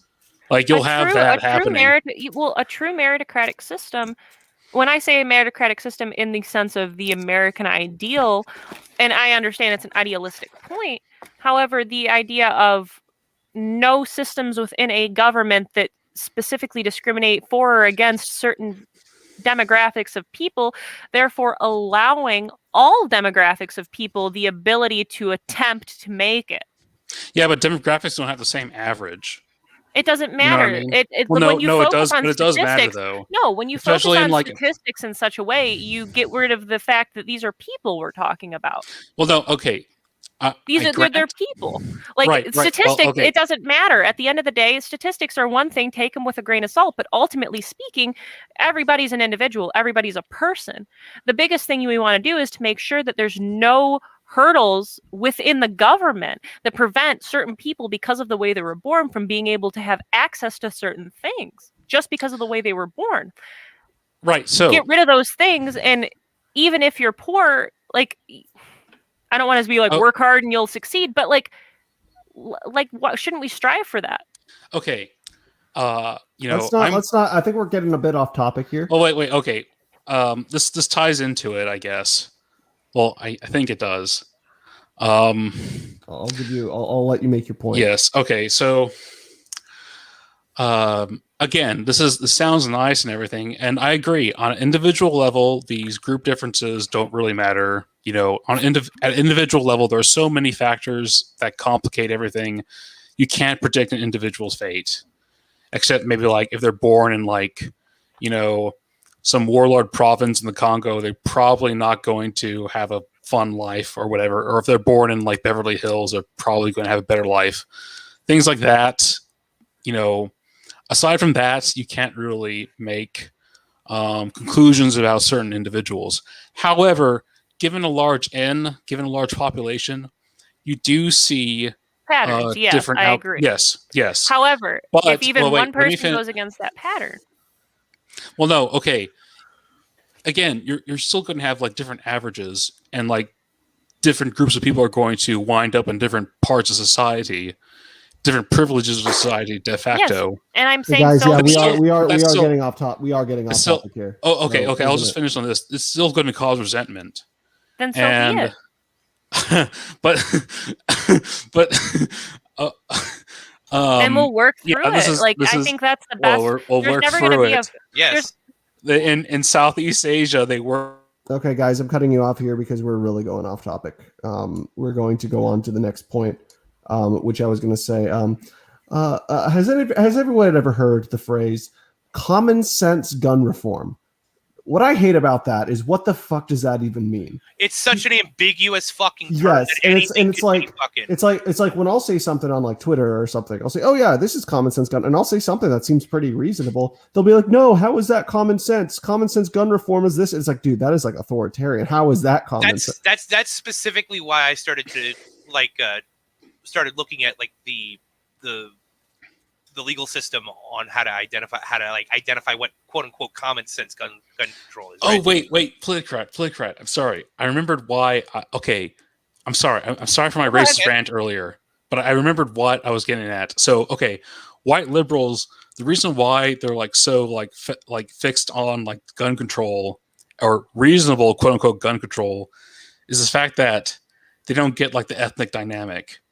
And they think that, if we just get rid of the gun control, or if we get rid of the gun issue, that'll like chill things out. I don't know. I still think you think too much through the lens of ethnicity in terms of your just your analysis with most things.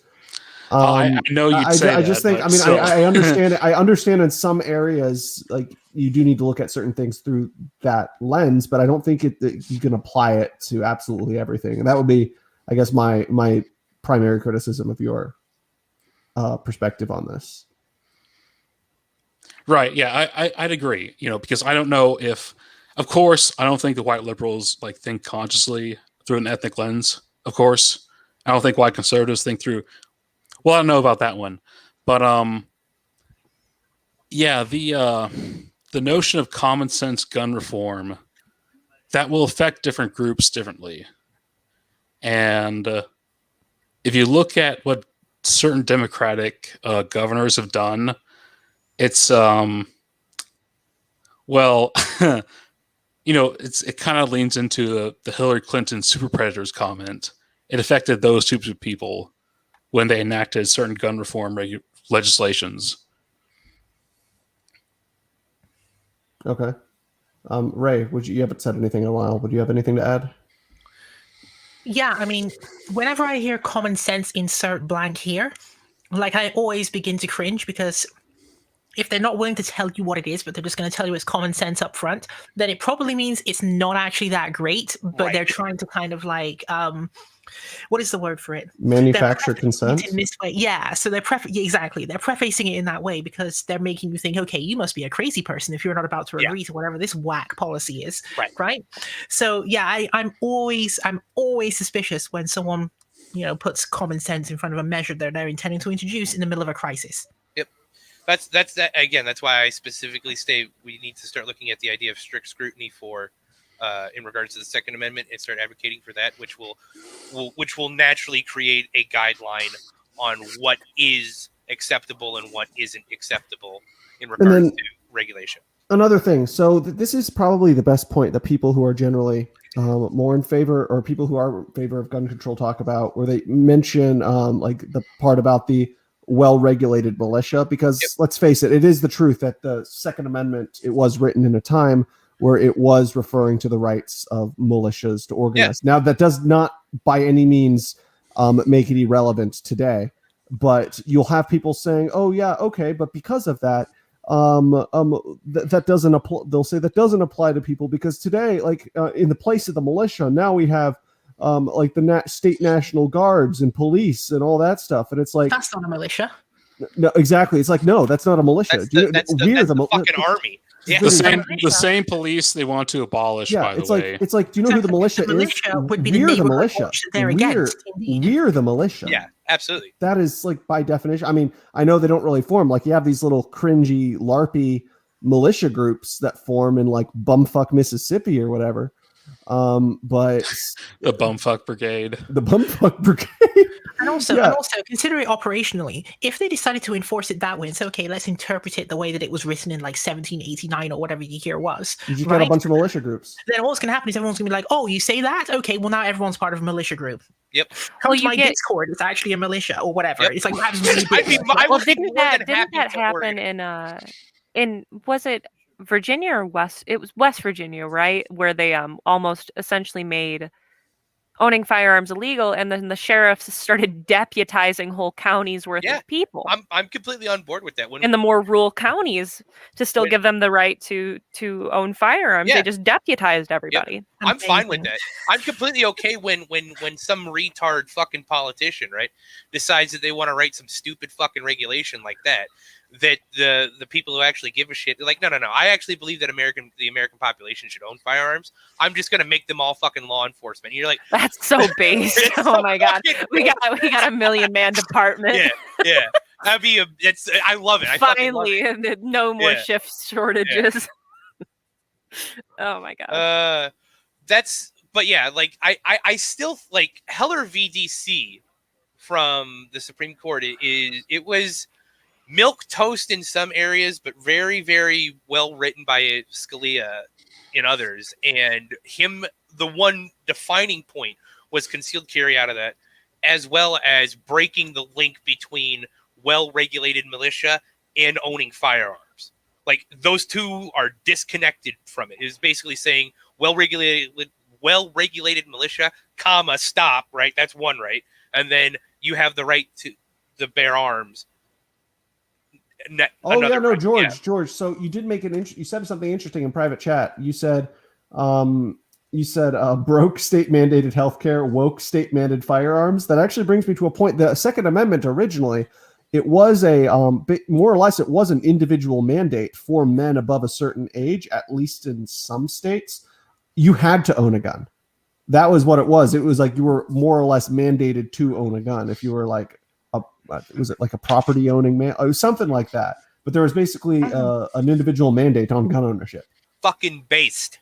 Based. Based. Either way, who was talking before then? I'm sorry for interrupting. No, I was done with my point. Anybody else can jump in. Bepis, were you saying something before that? No. No. I was just hanging out, dog. Just hanging out. Okay, so Ray, so you're the lefty here. Allegedly. Yeah. So, but generally, at least this is kind of the stereotype. I mean, I know in Europe, pretty much everyone is for gun control, but even the right and the left. But here, generally, it seemed like the left, or at least the establishment left, and I know the boomers all basically think that left is Democrats, right is Republicans. When it's definitely way more nuanced than that. Yeah. But basically, as the sort of leftist here, right? You are very pro gun. Could you more or less go into detail about what I guess the left wing argument for gun control is? Because I mean, you definitely see a lot of people like Antifa, BLM, and then previously, like you had the Black Panthers, very pro Second Amendment. Then you had going back to Marx. Marx was talking about arming the worker, about how. Like he was. Yeah, I think he said that anyone who tries to take away weapons from the working class is effectively seeking to oppress them, and they should be resisted by every Which means. I 100%. That is like probably the most based Marx quote. One of the most based Marx. It's one of the only things I agree with on Marx. JR, I disagree. He was able to latch onto what European officials were doing during that time period, which is, of course, the reason that they introduced gun controls in many of the European states that exist, is primarily because they didn't want to have to deal with the idea that when it comes time for some repression, that these guys might say, well, you can attempt this, but you'll have to take in and factor into account that these firearms are kind of like sitting here not doing anything, but may be compelled to do something should you engage in civil rights violations. Yep. Right? So like from the time those are taken away, then you've essentially emboldened government to do things that they otherwise wouldn't be able to get away with. So that's what Marx, I think, was touching on. Mm-hmm. Well, he was also a major proponent of workers' rights, and to him, I suppose, if you look at things through the lens of always a conflict, of always an oppressed and oppressor, what's the best way for the oppressed to overthrow the oppressor is through the most modern means of killing technology available. And at the time, that was firearms. Yep, exactly. It's called a what is it called? A magnification of force. Correct. Yeah. I don't think that left or right wing has a monopoly on what is considered the right to self-defense because of this very thing. Even collectivists, I think, can understand what the right to self-defense is. I think the bigger question isn't left-wing people hate guns, it's authoritarians hate guns. Because I consider myself to have a lot of left-wing positions and sympathies. Unions, for one, I don't mind unions. I don't mind a social like a safety net. I like my parks. I like my libraries. I like having some form of safety net for people. I love guns too. It's authoritarianism that is the issue, and not left or right. I feel like the people who are trying to boil down these policies equal right, these policies equal left, they're purposely trying to do this to divide us and then put people into these camps. It is a conspiracy. Also, I think it's something as simple as authoritarian versus libertarian, because think about it this way. If you go back to Japan in the 1600s, for example, I mean, that was a country that had the highest level of gun ownership during that time period. Mm-hmm. Obviously until the samurai were running, yeah. And it was you couldn't say that Japan was not an authoritarian society during that time period, given that literally everyone was an authoritarian right down to the shopkeeper, right? What changed was that once one individual had won and centralized everything, then they realized, oh, actually, we've got a lot of rivals walking around here who have like a large number of weapons. What if we could just convince them to hand them all over to us, and then we could just stop having this, right? So that was the reasoning behind it at that point. So I don't even think it's like authoritarian versus libertarian. It's a matter of concentration versus not concentration of power. Yeah, I know. I'm reading. No, I'm reading the book, The Samurai by Shusaku Endo right now, and there's actually like a part in it about that. The confiscation of both swords and. Well, yeah, no. It's about. Well, I mean, it's about several like low-ranking samurai who basically go to Spain, or first New Spain and then to Spain, to petition for trade rights in exchange, basically in exchange for Catholic evangelization in Japan. We all know that did not go well. No, well, they do really like the you see all the animes with all the very heavy Catholic themes. They really like the aesthetic. Yeah, just not so much like the actual not the actual going to church part of No, I forget. Did I say this on a stream? It was like I heard something. It's like in Japan, you're born a Shinto, you get married a Catholic, and you die a Buddhist or something. Oh yeah, that is a running joke, I think. But I mean, you all know the history of how that whole Catholic thing went down. It was totally. They attempted to use it as kind of a revolutionary uprising, similar to what they were attempting to do in Vietnam and in the Philippines. The shogunate cracked down with the counter-revolution, and then Hideyoshi found out about it, and of course, Hideyoshi, being Hideyoshi, was just like, you know what? What if we just ended all of this by me doing some increasingly horrible things to those who have defied me? No, but then the thing is, it always goes that way for some reason. But then there's some evidence that a lot of, because they basically forced even the priests and missionaries there to apostatize. There is some evidence that they basically feigned their apostasy and did it like just to help the Christian population there, because within the past 100 or 50 years, actually, a lot of these underground Christian some of the underground people are coming back, which is why there's actually a statistic now, which is, I think it's like, what is it? I think 1.2% of Japan is actually Christian, but they were hiding it. So it turns out. But I mean, think about it this way: from the perspective of Hideyoshi, he succeeded at what he was attempting to do, which was to not let Christianity take hold inside the country.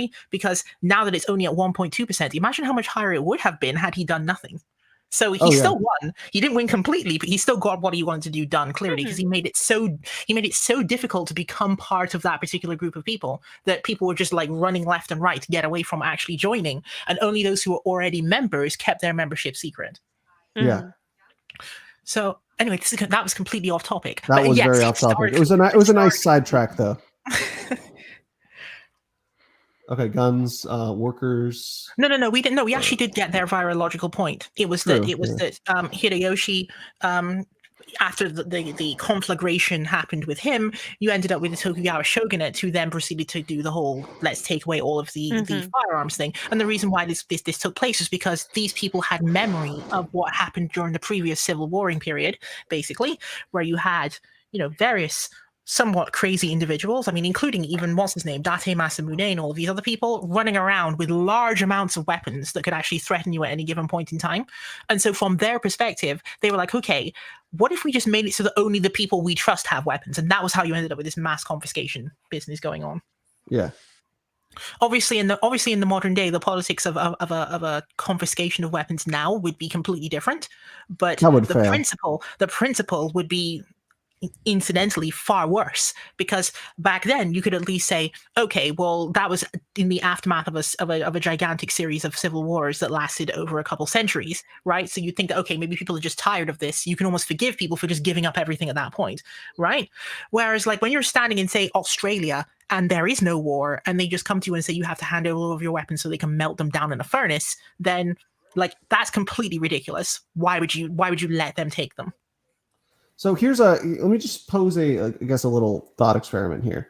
So let's say tomorrow they enact some like authoritarian policy where they come and confiscate the guns. And then of course, like you'll have a large percentage of the population, even people who are generally in favor of some degree of gun control, who will completely oppose it. How do you think the mainstream media is going to spin it? Like, how do you think they're going to cover for this hypothetical Biden administration, which I know this is probably not going to happen, but yeah, he won't do it. But if he did do it, I don't know how they would actually explain it.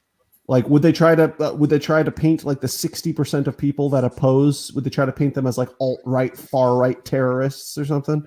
I think it would actually break down even further than that. They would of course try to spin something, but like it might be.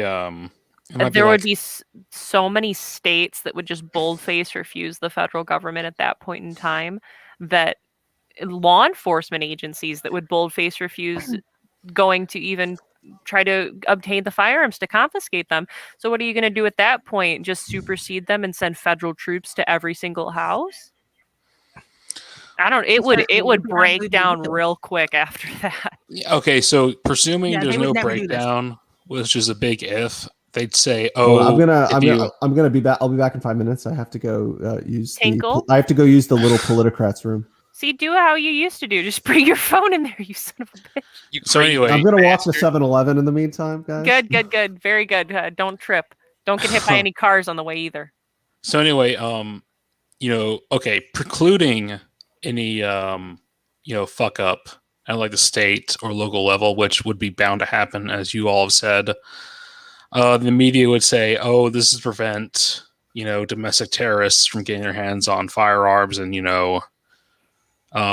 committing domestic terrorist acts," which, wouldn't actually do anything. Just like, the TSA stuff doesn't actually prevent terrorism, or any of these other like police state stuff doesn't prevent terrorism. Like, because the NSA can like read our metadata on our telephones, that clearly didn't stop the stochastic terrorism from Georgia or Boulder, Colorado. So they'd use like some scare tactic like that that's like popular. And I don't know, it might work. I have very little faith in my fellow countrymen. I'm thinking that if someone were going to do this, and bear in mind, again, I don't believe this will ever happen. It couldn't happen. But if they were going to do that, they would need to... It's one of those things where the communications would be all wrong. Like, if they're going to come through the mainstream media, i.e. if you're going to have, like, Fox News, which will not do that, or MSNBC, CNBC, CNN, etc., if they're going to come out and like push this narrative, hypothetically, they'd be all targeting the wrong audience anyway, because the very people they would be speaking to through these networks, particularly MSNBC, for example, would be the people who either don't actually own firearms or who are totally happy to surrender theirs if they were asked to. So those are not the people that would need to be convinced. The people that would need to be convinced would be the people in the rural areas who are perhaps, I don't know, interfacing with their local community, their church or whatever. They would have to somehow recruit like pastors and priests and stuff and like local community leaders into somehow managing to convince their own constituents that, I don't know, the Lord God wants them to hand over their guns. Like, I don't know. Like, it would be impossible, but that would be the only way that they would be able to actually get that communications out and perhaps convince a few people that, oh yeah, maybe they need to just obey what the government has told them to do. They're not going to do it. It's impossible. They could try to orchestrate obtaining firearms in a few places where it results in a massive shootout between police, a federal law enforcement, like Waco situations, to essentially try to be like, look at these terrorists, they were attacking police, they were attacking federal agents, blah, blah, blah, blah, blah, and create things more and more and more, like get things even hyped up more and more and more to the point where we have to induce a massive, police state. We are going to have federal lockdowns. We're going to have curfews. We have to suspend everybody's civil rights because we're in a massive state of emergency, blah, blah, blah, blah, blah. And it would go from that route possibly as well. But I mean, that runs into the. That sounds like something they would that could hypothetically in this hypothetical situation go on as well. But again, especially when we're already in lockdowns too. But I mean, the fact that you're saying this now means that there's already a consciousness among law enforcement that you wouldn't allow this to happen if they came to you and asked you to do that. I would, if it came down to it, where the federal troops came to my police station and said, "We are going to, use you as meat shields in an op," I would quit right there. And I'd say about, at the very least, 70% of all police departments, at least in my state, would quit right there. If not the entirety of police stations would quit. I can think of maybe a few people that would stay on, like, older guys or people that just aren't particularly political, but the majority of us would quit. Like, just, nope, bye, I'm going home. See ya! Knock a few doors on the way out of the police station. You'd be like, hey, get out of the state. Go get your tactical assault shotgun and stand by. Yeah. I get the federal side and proposing that as like a thing, like sort of coming to your station and being like, okay, we've got this amazing plan. Okay, what needs to happen is we are all going to go together down to the place where these people with weapons are amassed. And then what we're going to do is we're going to stand back here, and then you're going to go up front, and then some of you will die. And then we're going No, to like use that. legitimately, it's the ATF. I've had to work with them before. They are literally the most retarded governing agency I've had the displeasure of working with. Like, okay, for example, I won't use any names because of course, but there's this gangbanger that lives in the city, or lives in my city, and he running guns and drugs out of his house, and the ATF wants to go do a knock and talk where they're just going to go knock on the door and see if anybody answers. I'm like, okay, this guy has a felony warrant. He was a part of a gang. He runs guns and drugs, possibly involved in some human trafficking stuff. Not the nicest fellow. So they're going to use us for uniform presence. So we roll up to the house. They had nobody was running surveillance on the house. That entire time. So he could be anywhere. No, guess where that Doing motherfucker anything. was?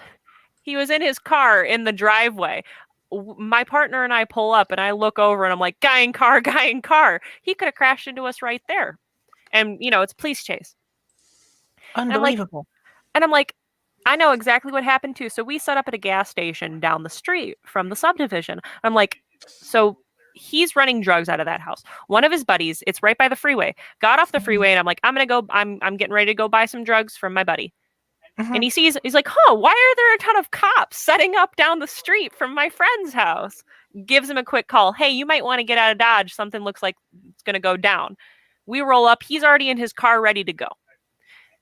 And they did not have anybody running surveillance on his house, so we could have radioed, hey, the guy just left his house. He's getting into his car. Because there was a split second where if he had wanted to, where we didn't even see him, he could have totally open fired on us, crashed his car into us. He could have pinned my partner because my partner was getting ready to get out of the car. Yeah, Pinned so you him. could have Yeah, pinned him it was a between his car total and that shit car. show. Total shit show. They want to pretend it's cowabunga time, but they're not doing anything.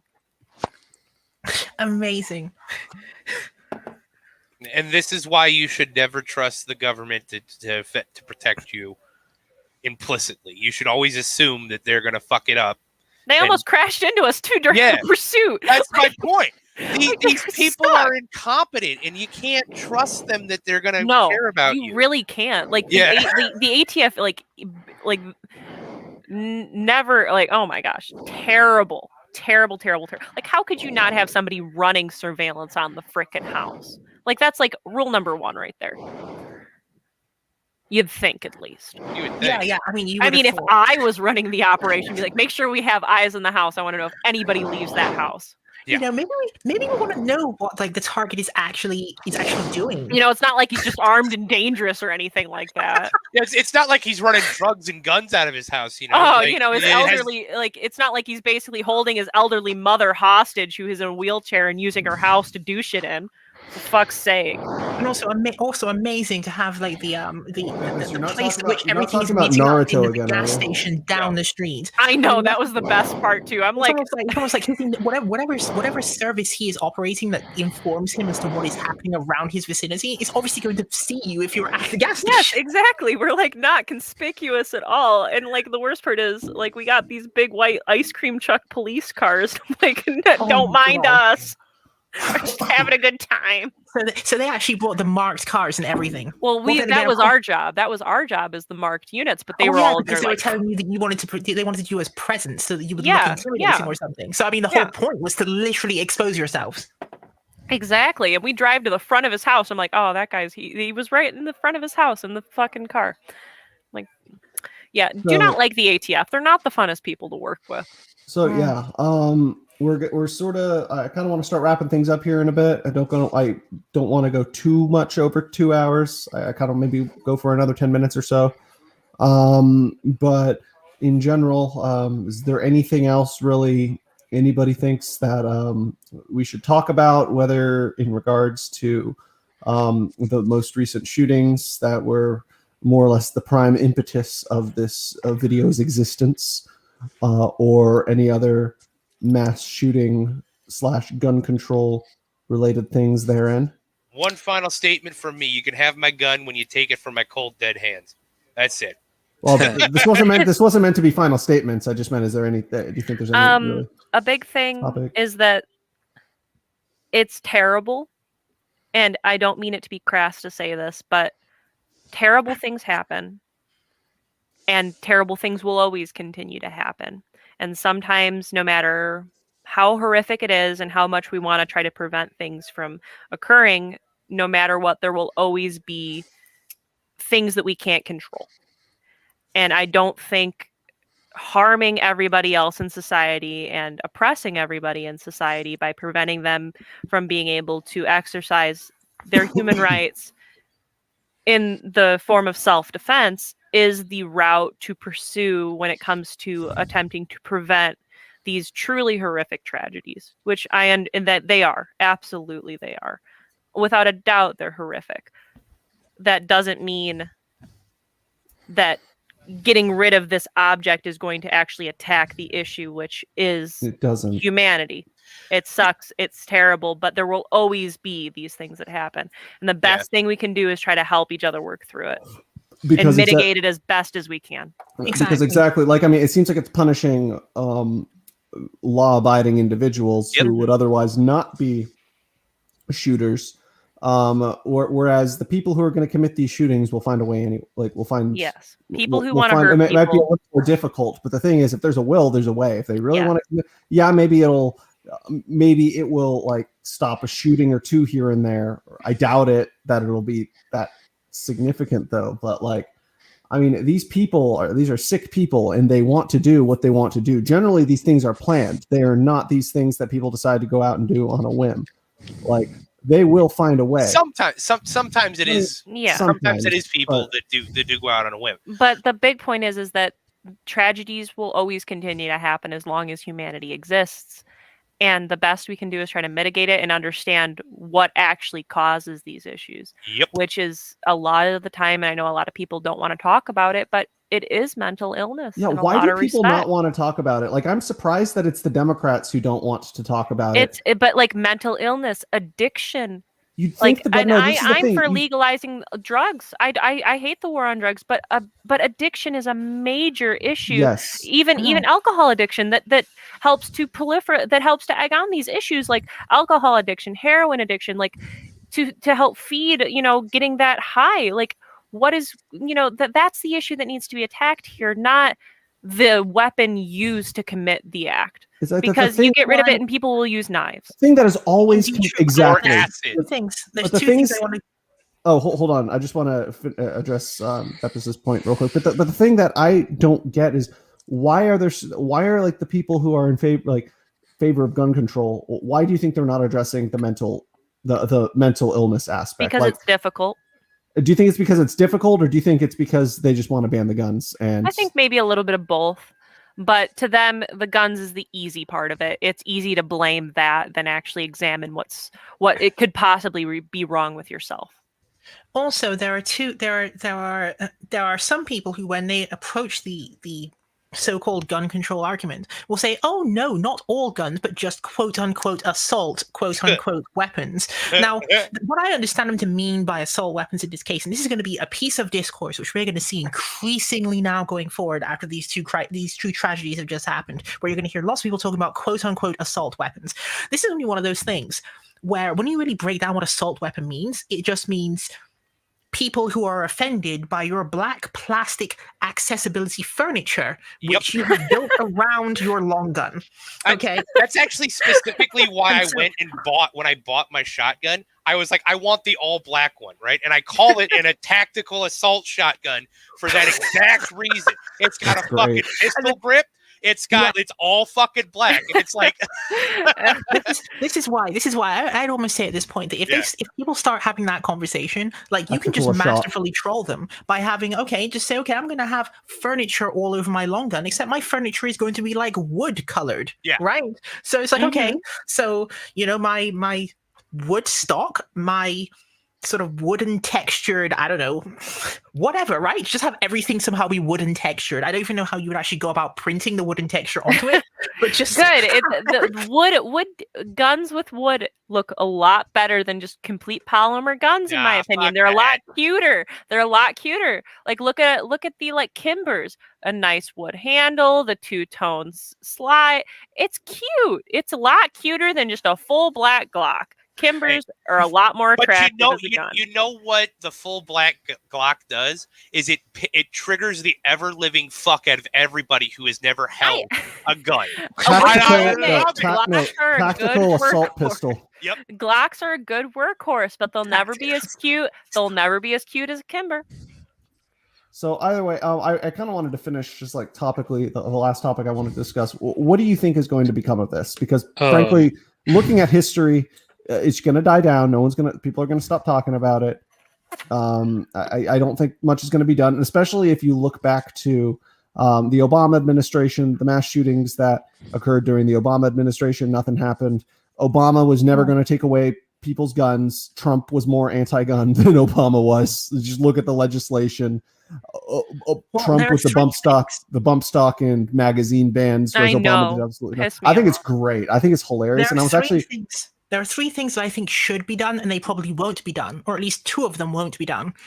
So I'm just going to summarize these really quickly before they sort of like go back out of my mind again. But the first one is, insofar as there are some of these tragedies that are involved that are racially motivated, what needs to happen is the Asian American communities, that's with an S, need to come together and address the issue directly, full on, and say this is not a conversation about whether people should restrict sort of black plastic furniture. It should be a conversation of how do we directly address anti-Asian sentiment as it exists in American society at the present moment, and sort of like Asian voices need to be at the center of that conversation. Then there's the second way in which it needs to be addressed, insofar as they are not related to intra-ethnic violence. Then there needs to be a conversation about the statistical likelihood of people who have been previously convicted for having engaged in domestic violence against their partner also then going on to become mass shooters, because apparently there is a link between these two things. And already in US law, apparently it's illegal for a person who has in fact been sentenced for doing domestic violence to their partner to be able to have firearms without some form of control on it already. Yeah. So the big thing with domestic violence, at least in the majority of states that I'm aware of, is that simple assault domestic violence is automatically a misdemeanor. However, it's considered a high crime misdemeanor. So there's two main types of misdemeanors, which are 90-day misdemeanors, which have to be committed in the presence of an officer, and then 93-day misdemeanors, which can be you can investigate given the right amount of probable cause. You can arrest upon it. Domestic violence, however, at least where I live, is a shall arrest. Wherein, for example, let's say I show up and you're like, no, he didn't hit me. I did not hit her. Yeah. No, I did not. It doesn't matter if you don't want to press charges. I, as the officer, as the state, become the complainant within this case. Brilliant. Yes. So the actual victim, whether or not they want to prosecute, it doesn't matter, because as per the legislation, the state becomes the complainant within this sense.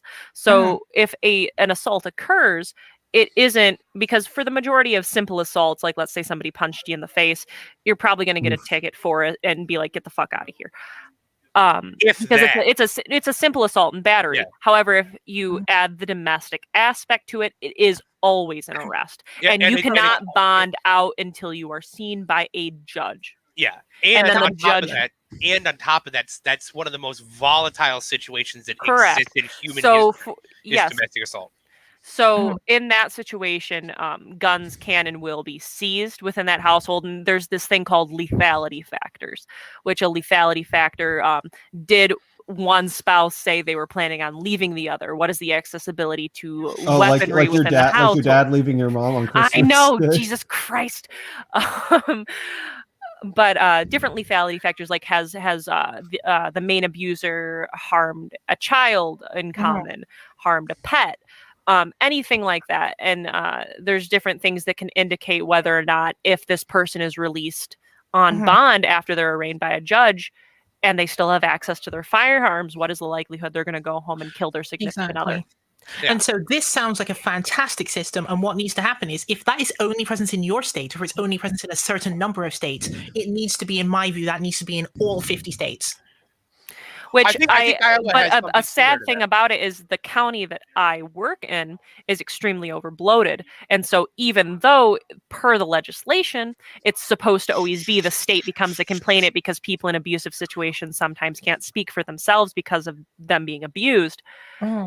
The sad thing is that because of the overbloated court system within the county I work in, a lot of it just gets thrown out of court.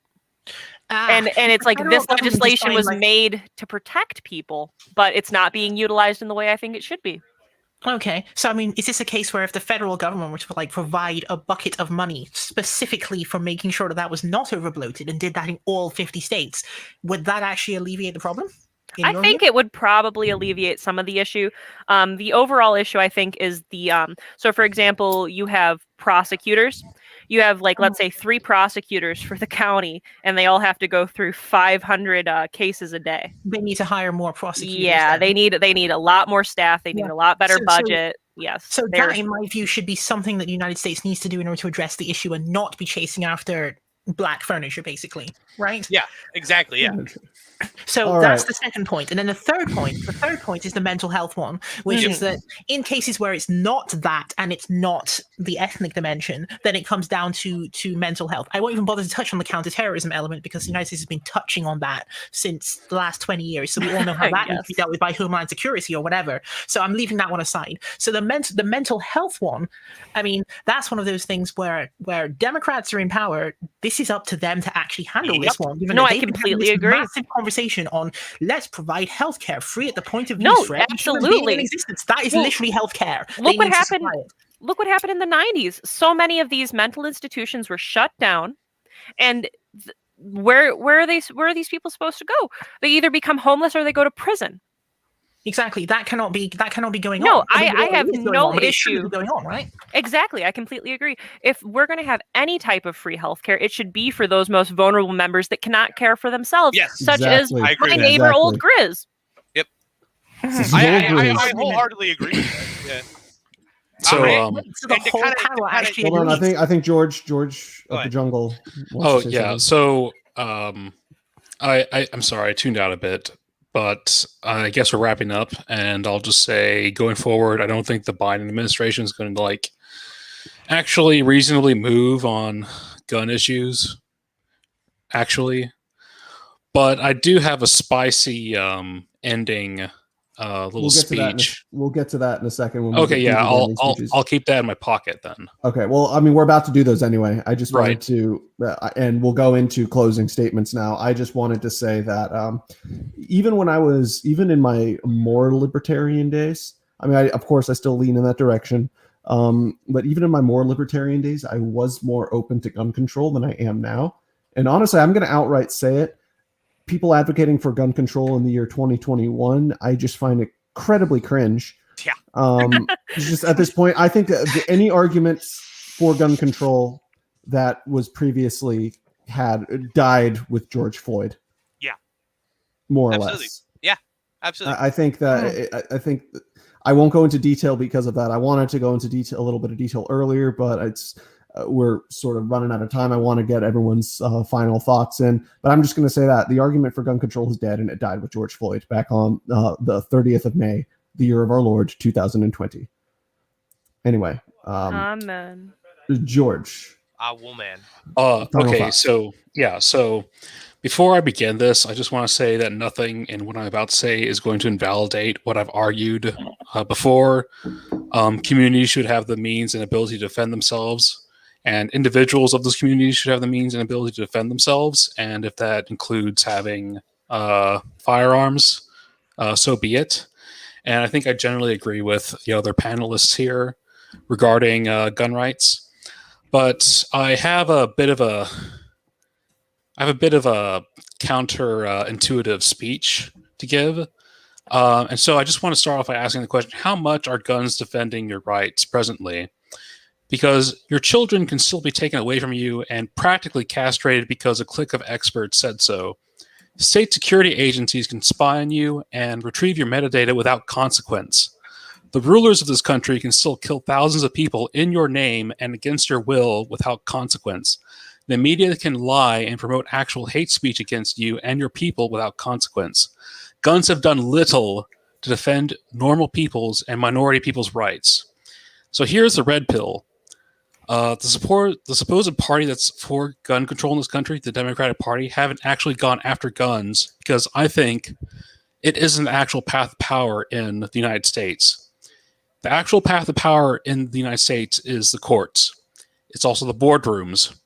The courts are where your rights have been infringed, where man has rebelled against God most egregiously, where your economic and social power have been tread upon in the name of abstractions and useful minorities, and for the actual and effective benefit of corporate organizations, useful to the system and at this current moment. Guns are a red herring. Get a law degree and fight for your rights at the courts. So don't, if there's a gun ban, don't do anything stupid and renovate your local post office or whatever. Get a law degree and fight the beast in the courtroom. And thank you for having me on. You're welcome. Beforehand, I just want to. I should have showed this we should have done like a little silly time intermission. That came out weird, but we should have done like a little intermission thing. But there's just something I feel like would be a good way. I mean, I know we're not ending right this moment, but kind of like a funny way to. We're going to talk about Naruto. No, we're not talking about Naruto. But I just kind of want to show this clip if everyone remembers this. I love Alex. He's so fucking retarded. Bullets, armored vehicles, tanks, helicopters, Predator drones, armed, now in U.S. skies, being used to arrest people in North Dakota. The Second Amendment isn't there for duck hunting. It's there to protect us from tyrannical government and street thugs. From there, Jones became downright unhinged. I'm here to tell you, 1776 will commence again. Yes! Doesn't matter how many lemmings you get out there on the street begging for them to have their guns taken. We will not relinquish them. Do you understand? The White House says it will respond to. That wasn't the full. Wait, no, hold on. I wanted to see the full clip is even better. How based Alex Jones gets sometimes. Holy shit! Hold on. He's so entertaining to watch. He is. Yeah, hold on. It's sometimes too much. You need though. to share a presentation. No, but it's nothing great. works. With Canva. Hold on. Can we watch the Goblin speech? A lot lower. People burning down gun murders. Chimpanzees can dance on the head of a pin. Already went up. You said 100. Wants to ban knives now. People. Do you the understand? gun pull on America's heartstrings. They know you're screwed. How many kill people every year, but they're unmurdered statistics. Unmurdered. I'm gonna kill you, JR. Capital Hold of on, Europe. somebody London said- Telegraph. It's quite a simple question. Well, that's the things out every day. Let's try again. How many gun murders were there? Oh, you're gonna ban your fist now? In Britain last year. Wait, shit. Hold on. Okay, I'm sorry. I need to find this. The 1776 will commence again part.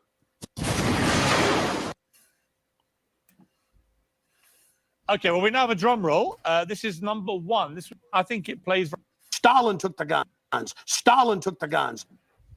Hitler took the guns. Stalin took the guns. Mao took the guns. Fidel Castro took the guns. Hugo Chavez took the guns. And I'm here to tell you, 1776 will commence again if you try to take our firearms. Doesn't matter how many lemmings you get out there on the street begging for them to have their guns taken. We will not relinquish them. Do you understand? That's why you're going to fail, and the establishment knows no matter how much propaganda, the Republic will rise again when you attempt to take our guns. Yep. It's I know it's.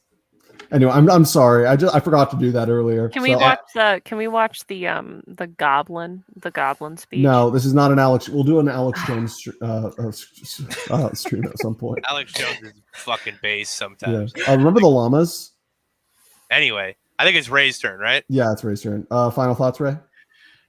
I mean, I don't have anything that's separate from the 3 points I said earlier, but I think literally the entire panel agreed that on the issue of ethnic communities in the United States, ethnic minority communities in the United States, self-defending. Yeah. We're all in full agreement on Absolutely, that. 100%. The conversation about that needs to Exactly. obviously center Yeah, the experiences of the 100%. people concerned.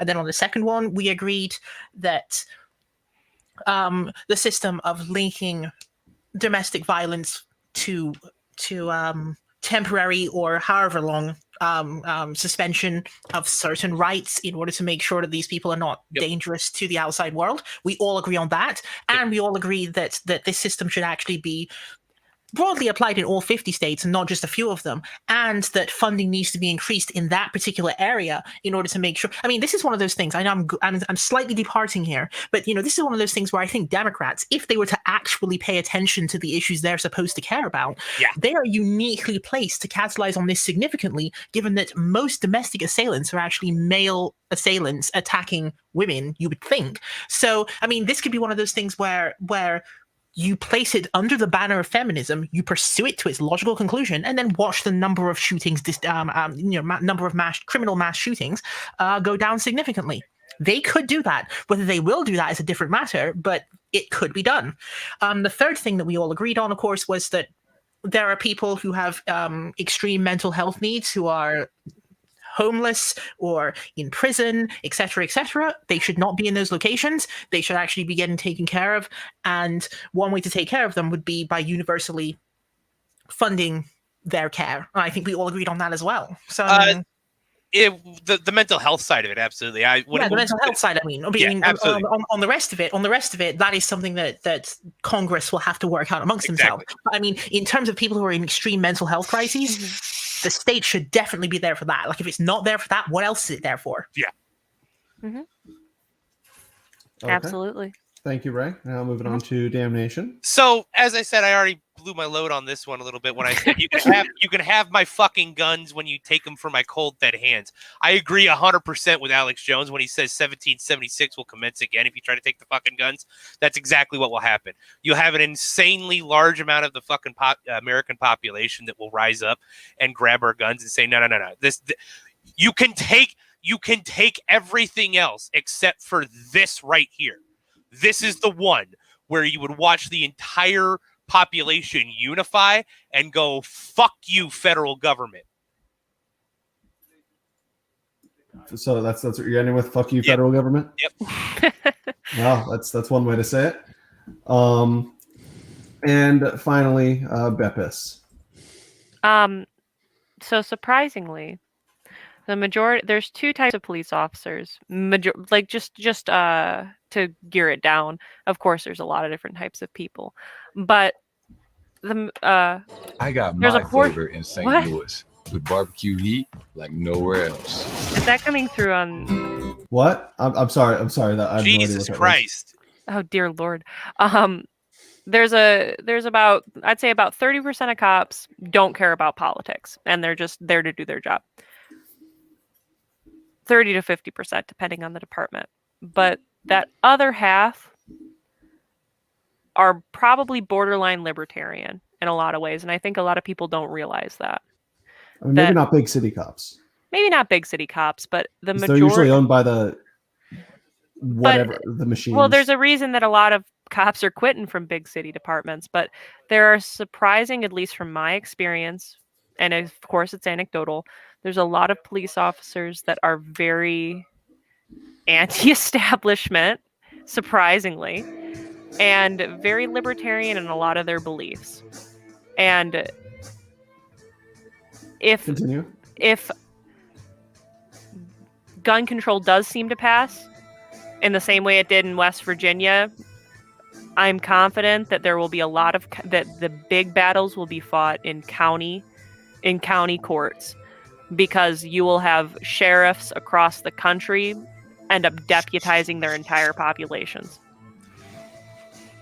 And it will be very interesting, because we will genuinely become the militia at that point. Well, everybody, thank you so much for coming on. I think we had a very productive conversation this evening.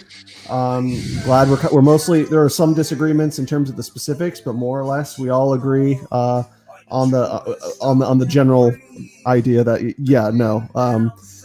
don't come taking the guns. Yeah, no.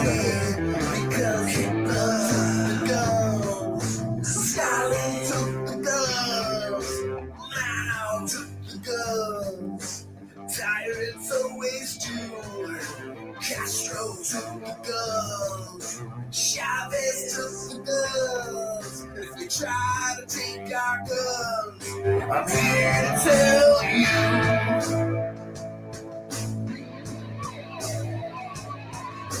1776 will commence again. 1776, if you try to take a gun. 1776 will commence again. 1776, if you try to take the gun from America.